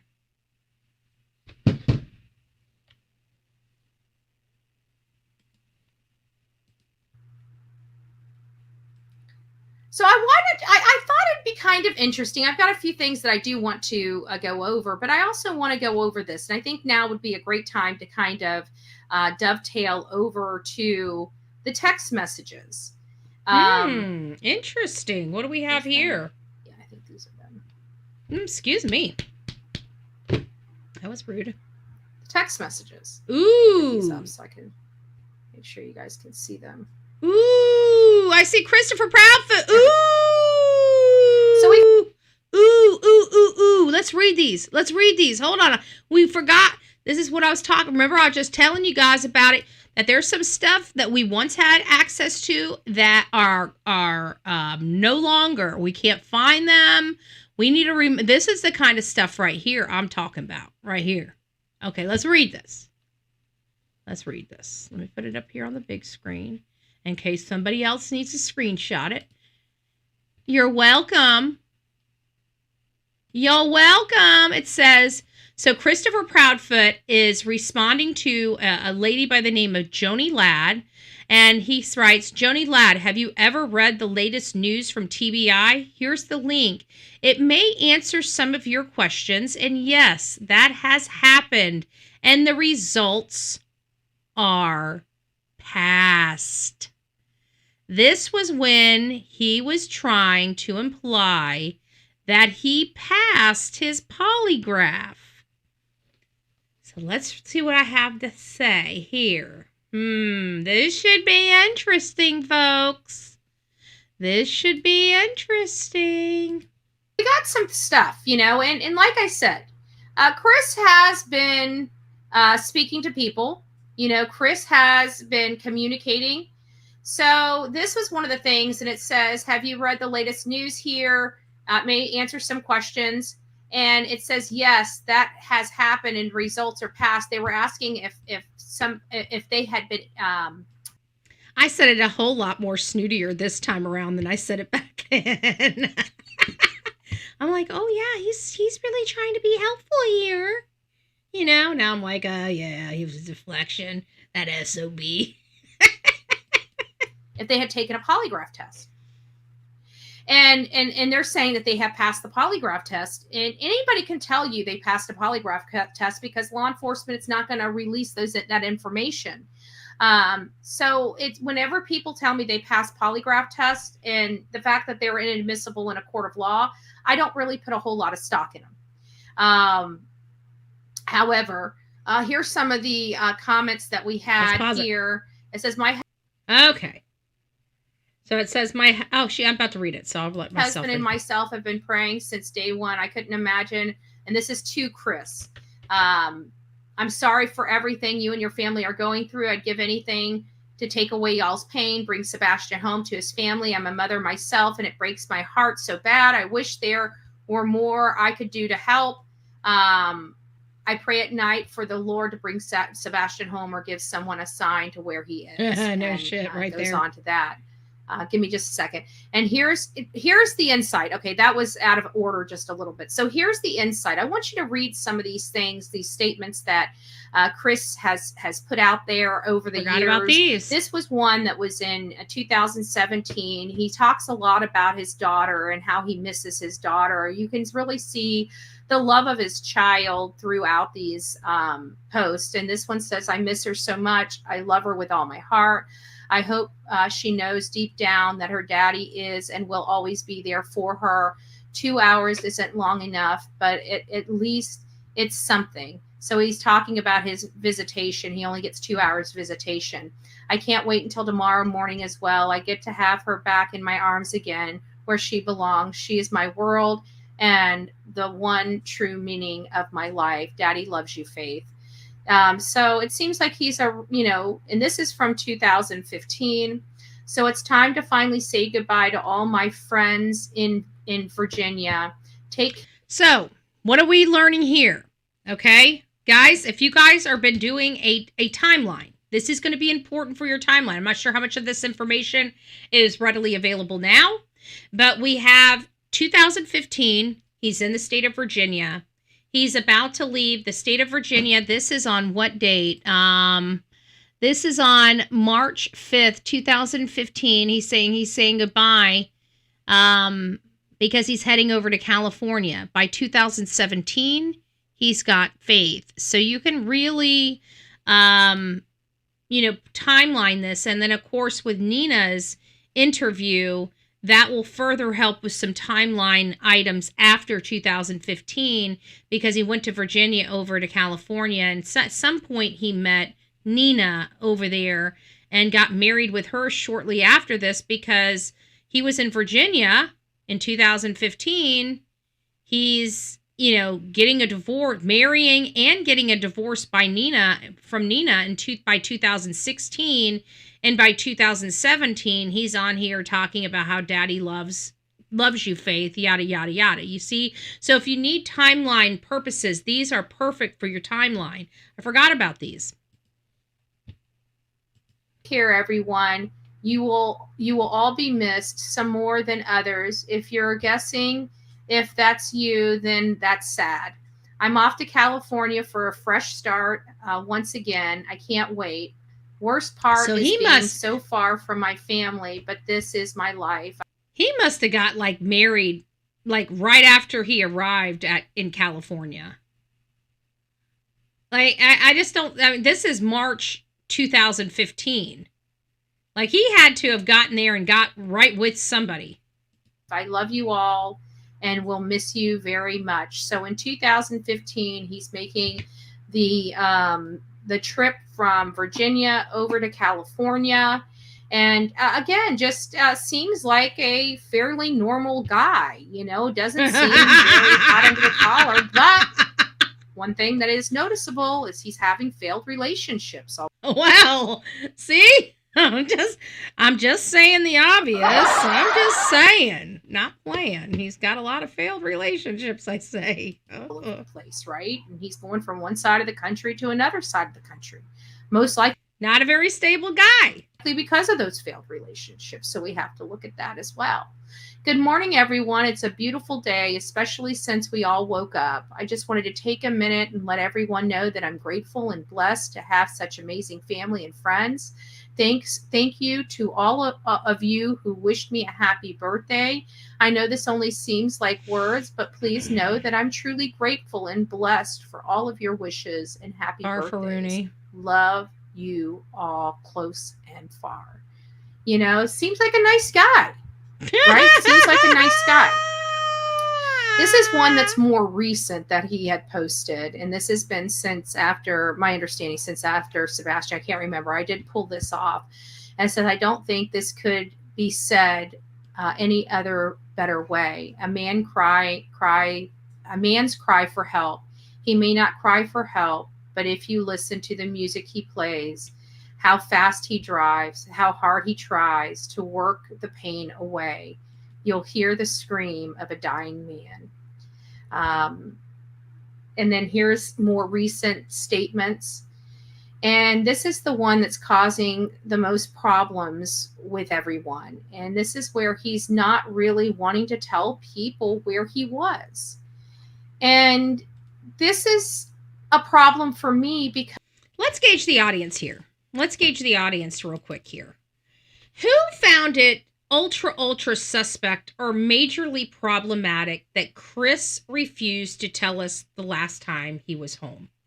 I mean, you have a missing child. Everybody's curious. You know, it sounds like he was alone with his mother, but many people thought Chris did something to Sebastian. I certainly did. Hey, girl, Mom, it's nice to see you. So it makes you wonder, you know, how many of you guys found it odd that Chris was so hesitant on letting us know when he last saw Sebastian? He never wanted to tell us. We didn't learn this for over a year. He never told us when the last time he saw Sebastian was. I don't know how... I feel like that's majorly suspect, but, you know, is it? Oh, I know. I know, Liz. What he did was absolutely horrific, but what he did to all of his wife was horrific, but to know that he did that to the children and stuff like that, you know, he was violent toward her kids. And then his family was even further violent. It really made you stop and pause and wonder how Sebastian truly was treated by that family. CP claims to repeated denials of info because Ali is very sus. Yeah. But I still found it awfully weird that he just refused to tell people when the last time he saw his stepson. It seemed like it could have resolved a lot of speculation for over a year if he could have just came clean, because he ended up coming clean anyway. So what difference did it make? It's just wholly stupid, you know? And it just shows you how sus they were, because normal people don't have problems answering basic questions. Because why would you not want to tell people, you know, where you were when your child went missing? How could that possibly derail the investigation in one aspect? I mean, you're asking the public to help, and the public is looking squarely at you because our intuition and our instincts are telling us to look at the parents. And then when we finally get access to the parents and we're asking, hey, can you resolve this one lagging issue so we can move on? Where were you, Chris? Mm-hmm. Were you at home or were you in Memphis? Where were you? Did you come home that weekend or not? And his response to that question is, last I saw Sebastian was early February. I cannot give the actual date. Law enforcement has told me to not provide dates to the public as it could cause problems in the investigation. Please understand. I don't understand how it can cause problems in the investigation when we're trying to provide leads. I mean, we have a great understanding of what probable cause is, what goes to the integrity of the investigation, but identifying exactly where all the parents are is not going to make or break a case unless you're guilty of something. And so he was basically telling me their family was guilty of something, just not telling us what they're guilty of. Because their behavior at this point, in my opinion, hindsight 2020, looking back on it, you see these things more glaring now. Like, normal people don't argue over this trivial crap. They just answer it. They answer it. They don't think about it. They just answer. And tips to the investigators.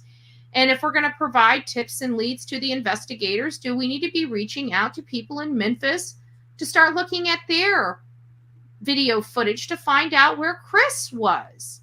Because he's refusing to tell. We've heard they were, yes. This is social media. There's web sleuths out there a hell of a lot better at their job than me, right? But they will find out. So why make it difficult? Would you rather have accurate information out there to the public or inaccurate information out there to the public? Because this is a pivotal moment when people think that you came home and helped do something with this child and then you're refusing to answer. That's what it seemed like. And that's how we all kind of took it. But again, we just went through a whole bunch of text messages that seemed like this man is a normal guy that loves life and is thankful for his family and thankful for his friends. Doesn't sound like I was invested in the parents, did it? Does it? Despite what everybody manipulated this case to be, and I just go after the parents. It seems like I was trying to be very fair, like I am in most cases, until the one thing that rears its ugly head and pushes me off the fence. And once I'm off the fence, it takes me a long time to get back over that fence. Period. And is blessed to know them and is blessed to have the life that he has. Wonder if Mom and Sebastian went to stepdad's campground Sunday. From my understanding, and this is just my understanding, there's enough evidence that state that Mom and the son were definitely there Sunday and had been seen in several different locations that Sunday until they got home between about 5 and 6 p.m. from my understanding. And as hard as we're going to see some people looking and requesting information to find out and determine whether anybody saw this kid after Mom and him returned home from dinner, because they said the cameras had picked them up coming in. So we know there's cameras. We know, and this is maybe what law enforcement does not want people to know, and but we're going to find out. So they need to start trying to funnel information better, because if they don't want it out there, they need to be telling people they don't want shit out there, because people are going to put it out there. Yep, they're just going to. So Melissa's asking, wonder if Mom and stepdad went to the campground. I don't think that's probable. Is it possible? Yeah, I guess at this point anything's possible, but it just doesn't seem like there's enough facts to support that they left the area to go to Memphis.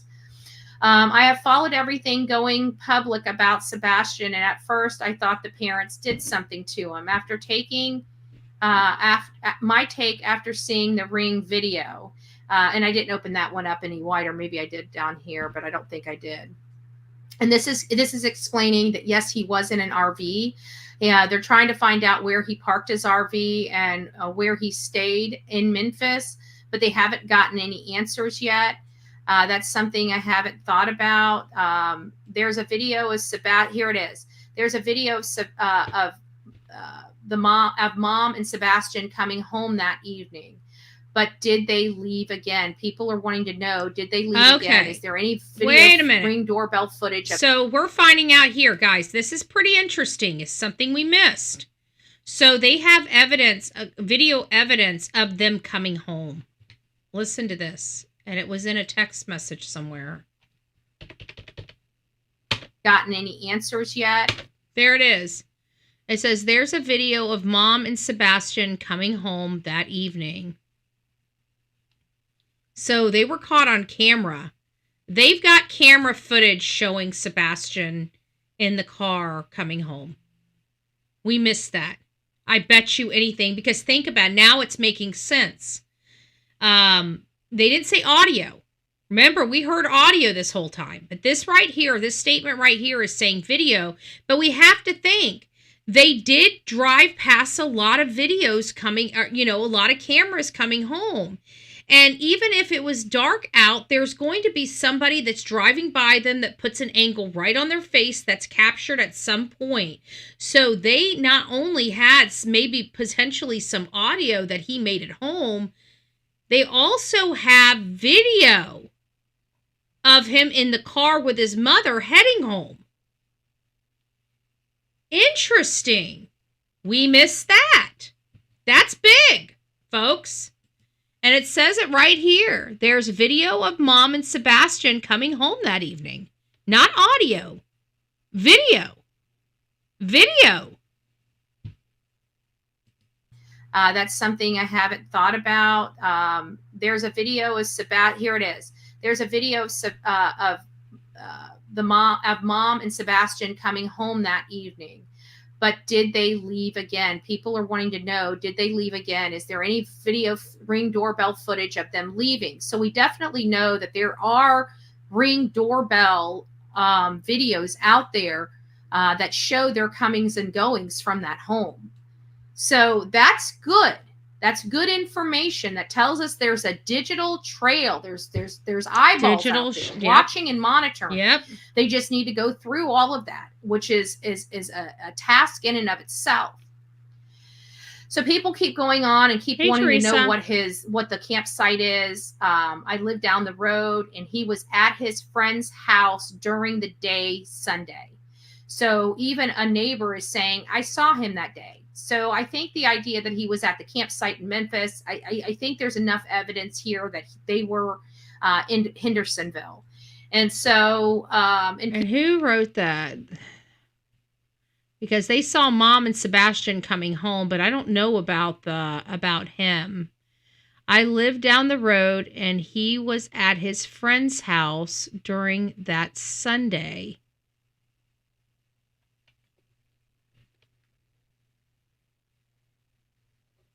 Who is he? I lived down the road, and he was at his friend's house during the Sunday. I'm wondering if the friend's house was in Memphis or in Hendersonville. It doesn't specify.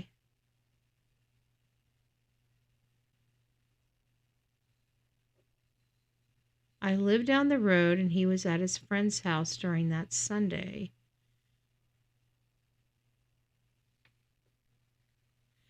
Huh. But it didn't say at Hendersonville. Look, this person could be in whatever that Horn Lake, Mississippi. People are just curious. They're wanting to know. Now, here's where I kind of disagree. Have you both taken polygraph test? And if so, what were the results? And Christopher says yes, and the results are passed. No, but if you do find it, can you send it to me? I'd greatly appreciate it. And then, of course, Mary underneath it says, who can confirm that? Because just like me, we all know it's very difficult to confirm results like that. Law enforcement doesn't tell us that. Nobody tells us that because, they don't even acknowledge, the polygraph. They only use it as an investigative tool. Him having an affair don't use it for court in any way. And it says, I keep seeing. Yes, him having an affair is without a doubt plausible because I found out, while he was married to Katie, he was down in Alabama. He had an affair on her with a bartender or something like that.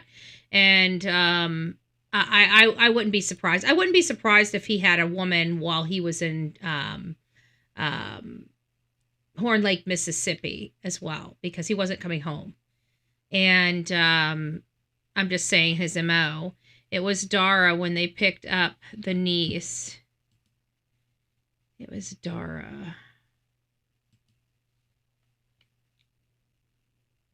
When they picked up the niece. Okay.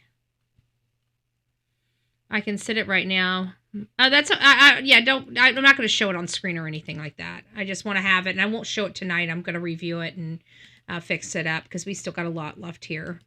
People commenting but that they saw his light. So this is neighbors. So we're getting a little more detailed information about what's going on in and around the time that he disappeared.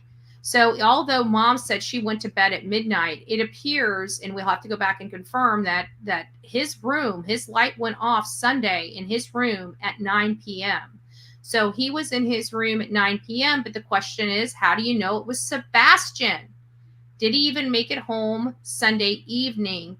That's all. I have to venture to say, yes, he did make it home Sunday evening because we have neighbors corroborating the fact that they saw him there after they went to dinner.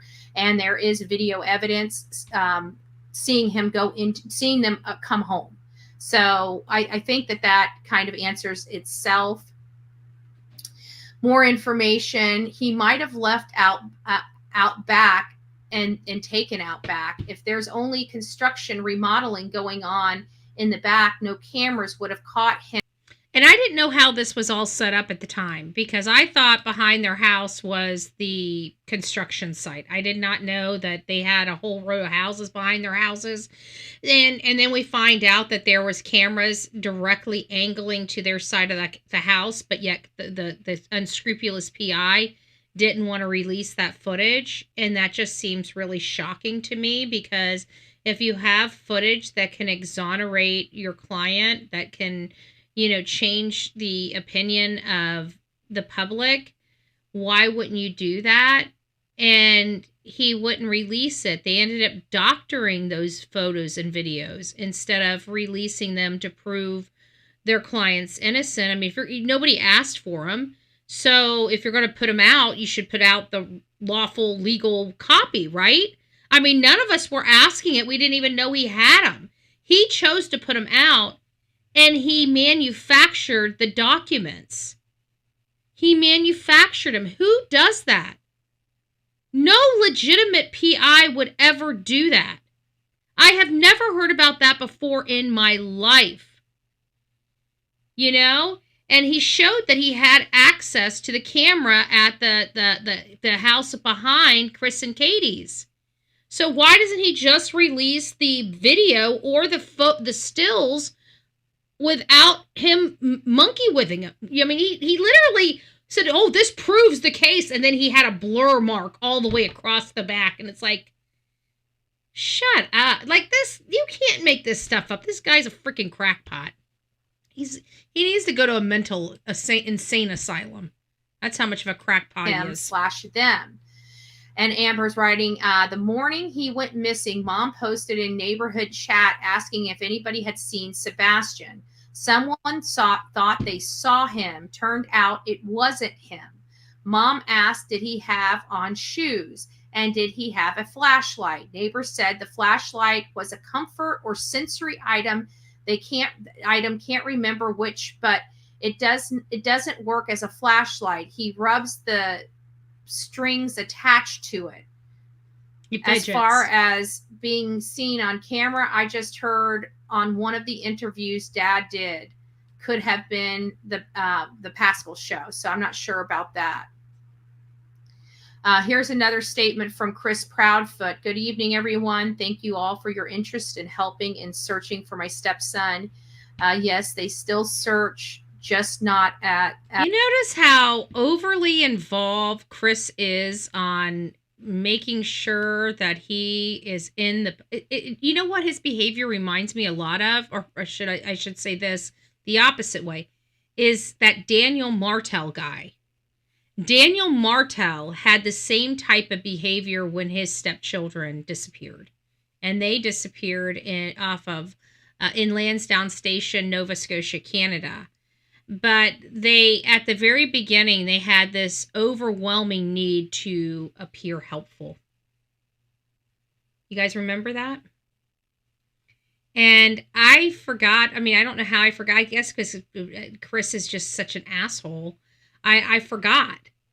I forgot how much he really, really tried to work everybody and really tried to sway people and be overly helpful and try to be engaged in like every single conversation. As the presence of the first 8, what? Yes, they still search, just not as the presence of the first 8 days. It turned more investigation now. There has not been anything to suggest foul play, but there's nothing that has been taken off the table either. Our prayers and thoughts for the community are out there, and can't thank you enough for what you are all doing. So again, you know what, True Crime Justice, you're right about that. You are absolutely right about that. And you know what, I think the reason why it doesn't sit very well with us is because she tried to hide it. That's why. Because she did not come forward. She did not come forward with that information right away.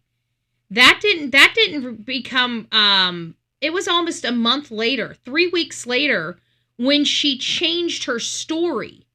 The whole entire time for the first 3 weeks, it was, I woke up, Sebastian was gone, we looked around the house, I called my husband, we immediately called law enforcement.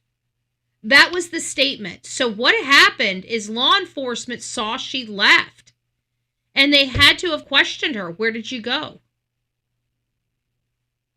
You know? Because...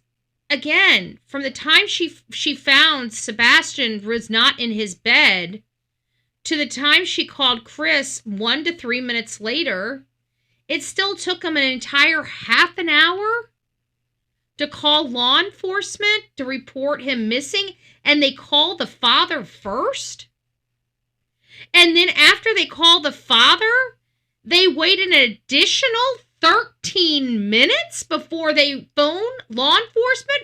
What did they speak about between the 6:20 time when they called Seth and left him a text message and a voicemail message or a call log a missed call log?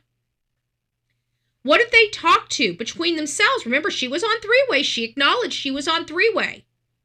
So what did her and Chris talk about before they ended up calling Sumner County non-emergency line? What did they... 13 minutes is a lot of time. It is a lot of time when you're speaking to somebody. Think about it. 1, 2, 3, 4, 5, 6, 7, 8. Do you know the majority of all of our conversations are had in 90 seconds or less? I mean, of course, there are many people that stay on the phone for longer, right? But the majority of the time, whenever you're calling somebody or you need to speak to somebody, you're usually on the phone with that person for a minute and a half or less. A lot of information can happen in a minute and a half or less. So what did they discuss from the time they texted Seth to the time they three-wayed the non-emergency line? 13 minutes. 13 minutes. So, yeah, Katie leaving the house the next morning has ruffled our feathers a little bit because she tried to act like she didn't. She never wanted to tell the public she left until she had to tell them she left. And for me, when somebody omits a major detail like that, it makes you question why. Why did she omit that detail? Or why did she admit that detail for so long? Just a lot of mixed feelings here. You know, we're kind of seeing an insight.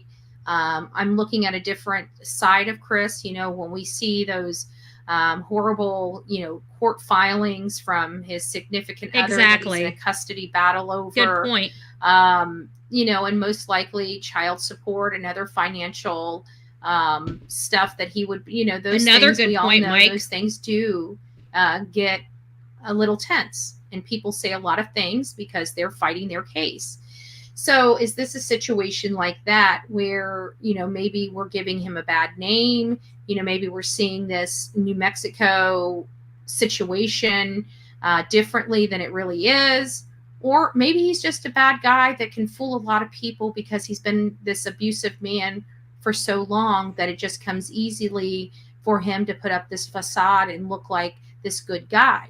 And how that ended up becoming the truth. And it was just being thrown out there as a theory. And how that statement right there became so truthful. You know, we don't know. I don't know them. So we're trying to put this together, and we try, because these are parents, we try to be somewhat, you know, respectful, but until we know something. But this is another case where we have a lot of feelings, but no corroborated information leading us one way or another. And nobody really coming out and really trashing these parents either. Like they've seen them abuse this child, or they've heard them fighting a lot from the house, or... And wow, how much that changed as well. Because all these things that we said we didn't hear, we have now heard. Those things did happen. There was Department of Children and Family Services that went to their house 5 times in 14 months. This truly was a facade. This truly was not what we expected. Or, you know, those things, those red flags that we typically hear and see when we're dealing with this. We haven't heard or seen those things. And now we have. I'm interested about that. You know, these neighbors are obviously posting, you know, video surveillance out there anonymously for people to get a hold of. So why aren't they putting out, you know, their experiences with the family, either good or bad, just so we can kind of get an idea of who these people are? That would really be beneficial for people like me. And it would be. And I think somebody did stick their neck out, and I think it was Miss Bobby. And, you know, we've heard good, bad, and ugly about the neighbor, Miss Bobby. I don't have an opinion of her. I know that she said some pretty horrible things about me. But I also know how it is to be trolled and misguided, especially in the toxicity and the environment we were in, and why I ultimately started suing people, because I was getting sick and tired of it. But at the end of the day, you know, Miss Bobby did stick her neck out, and she did give us a lot of information that ultimately helped drive some conversations. So I don't know how that ultimately worked its way out. Was she being truthful? Was she not being truthful? I believe everybody has some truth to be told, right? It's trying to figure out who has the right information, not just their opinion or conjecture or something like that. And I don't know if we've gotten quite there yet. But, you know, either way, this one is, they did in pass. So people are asking about the lie detector, and people, again, are passing around this information that they passed without one scintilla of information or corroboration that they actually did pass these polygraph tests. And I'm just going to say, I don't know whether they passed him or not. And will we? No, we will not, because nobody's going to tell us. Right. And it even says, I have read, have you read the latest news from TBI? Here's the link. It may answer some of your question. And yes, that has happened and results are passed. So even in this, they're almost implying that this statement from TBI states that they passed. It does not. It does not. So there you guys have it. That is, text messages. And it's those earlier text messages, the ones from 2015, 2017, 2022 that we read, that really puts Chris Proudfoot in a different light for me. He seemed like a nice guy. He seemed like a normal guy. So I'm really uncertain. So again, didn't come out swinging saying the parents did anything. We followed the leads where the leads went, and the leads wound us up on both of those mom and stepfather's front door, right? Not technically, literally, but, we ended up being outside of the front door, just not on their property. We were on the easement. How this goes. And if everything's accurate, that means mom was alone with this child. Yep. Was this child too much for her to handle? Did she have emotional attachment to her son, where her son going to his father's, or his father getting custody of his son, was just making mom lose her stuff? And we don't know if that could very well be a truth. And not only that, but think about the Ashley Buzzard, where it's kind of like the mercy unaliving of your child, life's so difficult. She wasn't thinking of herself when she, like the family annihilator type mentality. Katie, she was an abused. She was mentally messed up. That lady is not right upstairs. Okay. And we all have to understand that she was AR'd as a 5-year-old child by her own mother. Her mother went to jail for the crime. Okay. Her grandparents raised her. She ultimately, when she became a teenager, according to Yeda, used that to manipulate and get away with everything and to always get what she wanted. That type of person. Okay? We learned from Nancy Grace she's not medicated. She's not in counseling. She's not doing anything for all of that past stuff. And we know that when you have something like that happen to you, it's lifelong.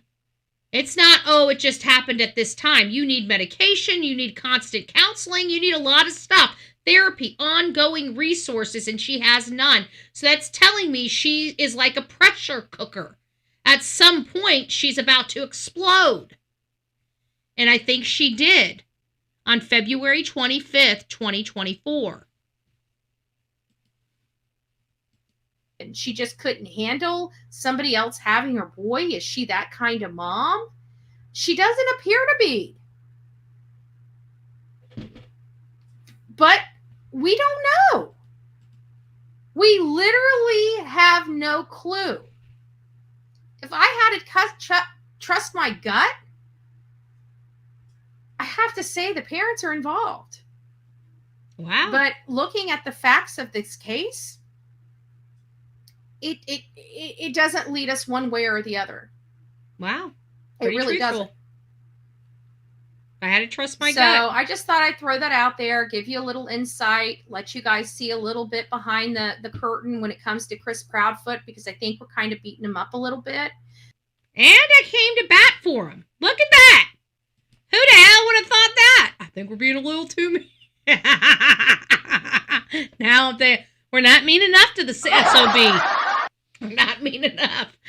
So if anybody has any questions about my fairness in approaching this case, this is the very first video that we brought to Bullhorn Betty channel about Sebastian Wayne Drake Rogers.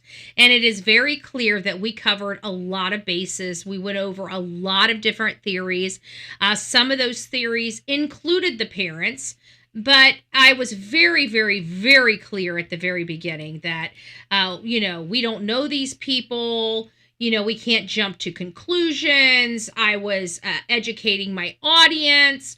But there is some point in your investigative work or in the fact-finding work that you realize some things happen. We haven't gotten there yet. We're going to be going down this rabbit hole. We're going to be in this rabbit hole for a really long time, folks. So be prepared. We've been trying to make sure, but this is the best way I can do it. I've been thinking about it, praying over it. We've been bouncing here, bouncing there. We're going back to the beginning. I keep saying we're going back to the beginning, but we never go back to the beginning. We always go back to the beginning of the stuff that I have in my emails, the stuff that I have in my photos and documents and stuff like that. But we need to go back to the beginning in my videos, because there's stuff that I didn't keep. There's stuff that we covered that we have no record of or copies of that we will forget. So this is the best way we can do it. Anyways, guys, come back tomorrow. Actually, we got one more thing, because this is the next thing that I write about, or I put out.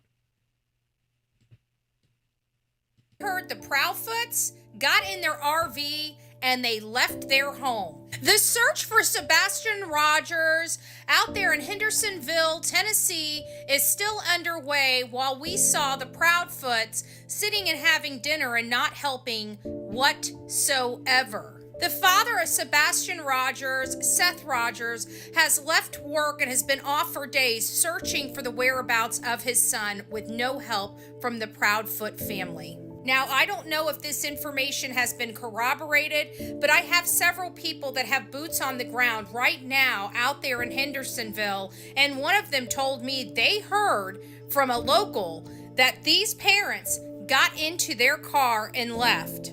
One of my friends on YouTube told me that Chris specifically reached out to him to find out who took this picture or who sent this picture to him. And I have to say, he's getting awfully concerned. Makes me wonder why they're not helping search, why it's possible that they may have left the area while everyone else is doing their work. We wanted to bring this family in and show them love and support and give them the resources necessary to bring their son home. And this is how they have been acting. Wow. Let me know your thoughts. Don't forget to like, share, and subscribe to the Bullhorn Betty channel here on TikTok, but also see me on other social media platforms as well: Instagram, YouTube, and Twitter. God bless. Wow, wow, wow. And this is going to be the next one, but it's going to be a doozy as well. So we will be back first thing, or actually later tomorrow after I'm done with my live. This is going to be the live that we're going to be going over tomorrow. And guess what? I don't even have to think, and our live's already ready. So when I come here, dog beat tired from being in the county meeting all day, we already have our live. I don't know when we're going to go live. It's whenever I get my pretty little butt right back in this seat, turn this camera on and say, I got time to do a live. That's when we're going to go live. So if you guys are interested in, come back 6 a.m. tomorrow morning. We will be live on this channel. We're going to be talking about Sebastian Rogers, going over this video right here tomorrow evening when I return back from my meeting. So be there, be square. We will see you soon. God bless each and every one of you. Rock it out with your coffee beans out. Don't forget to be fearless. If you see something, say something. An ounce of prevention is worth a pound of cure. And until next time, please be safe, but more importantly, kind to one another. God bless.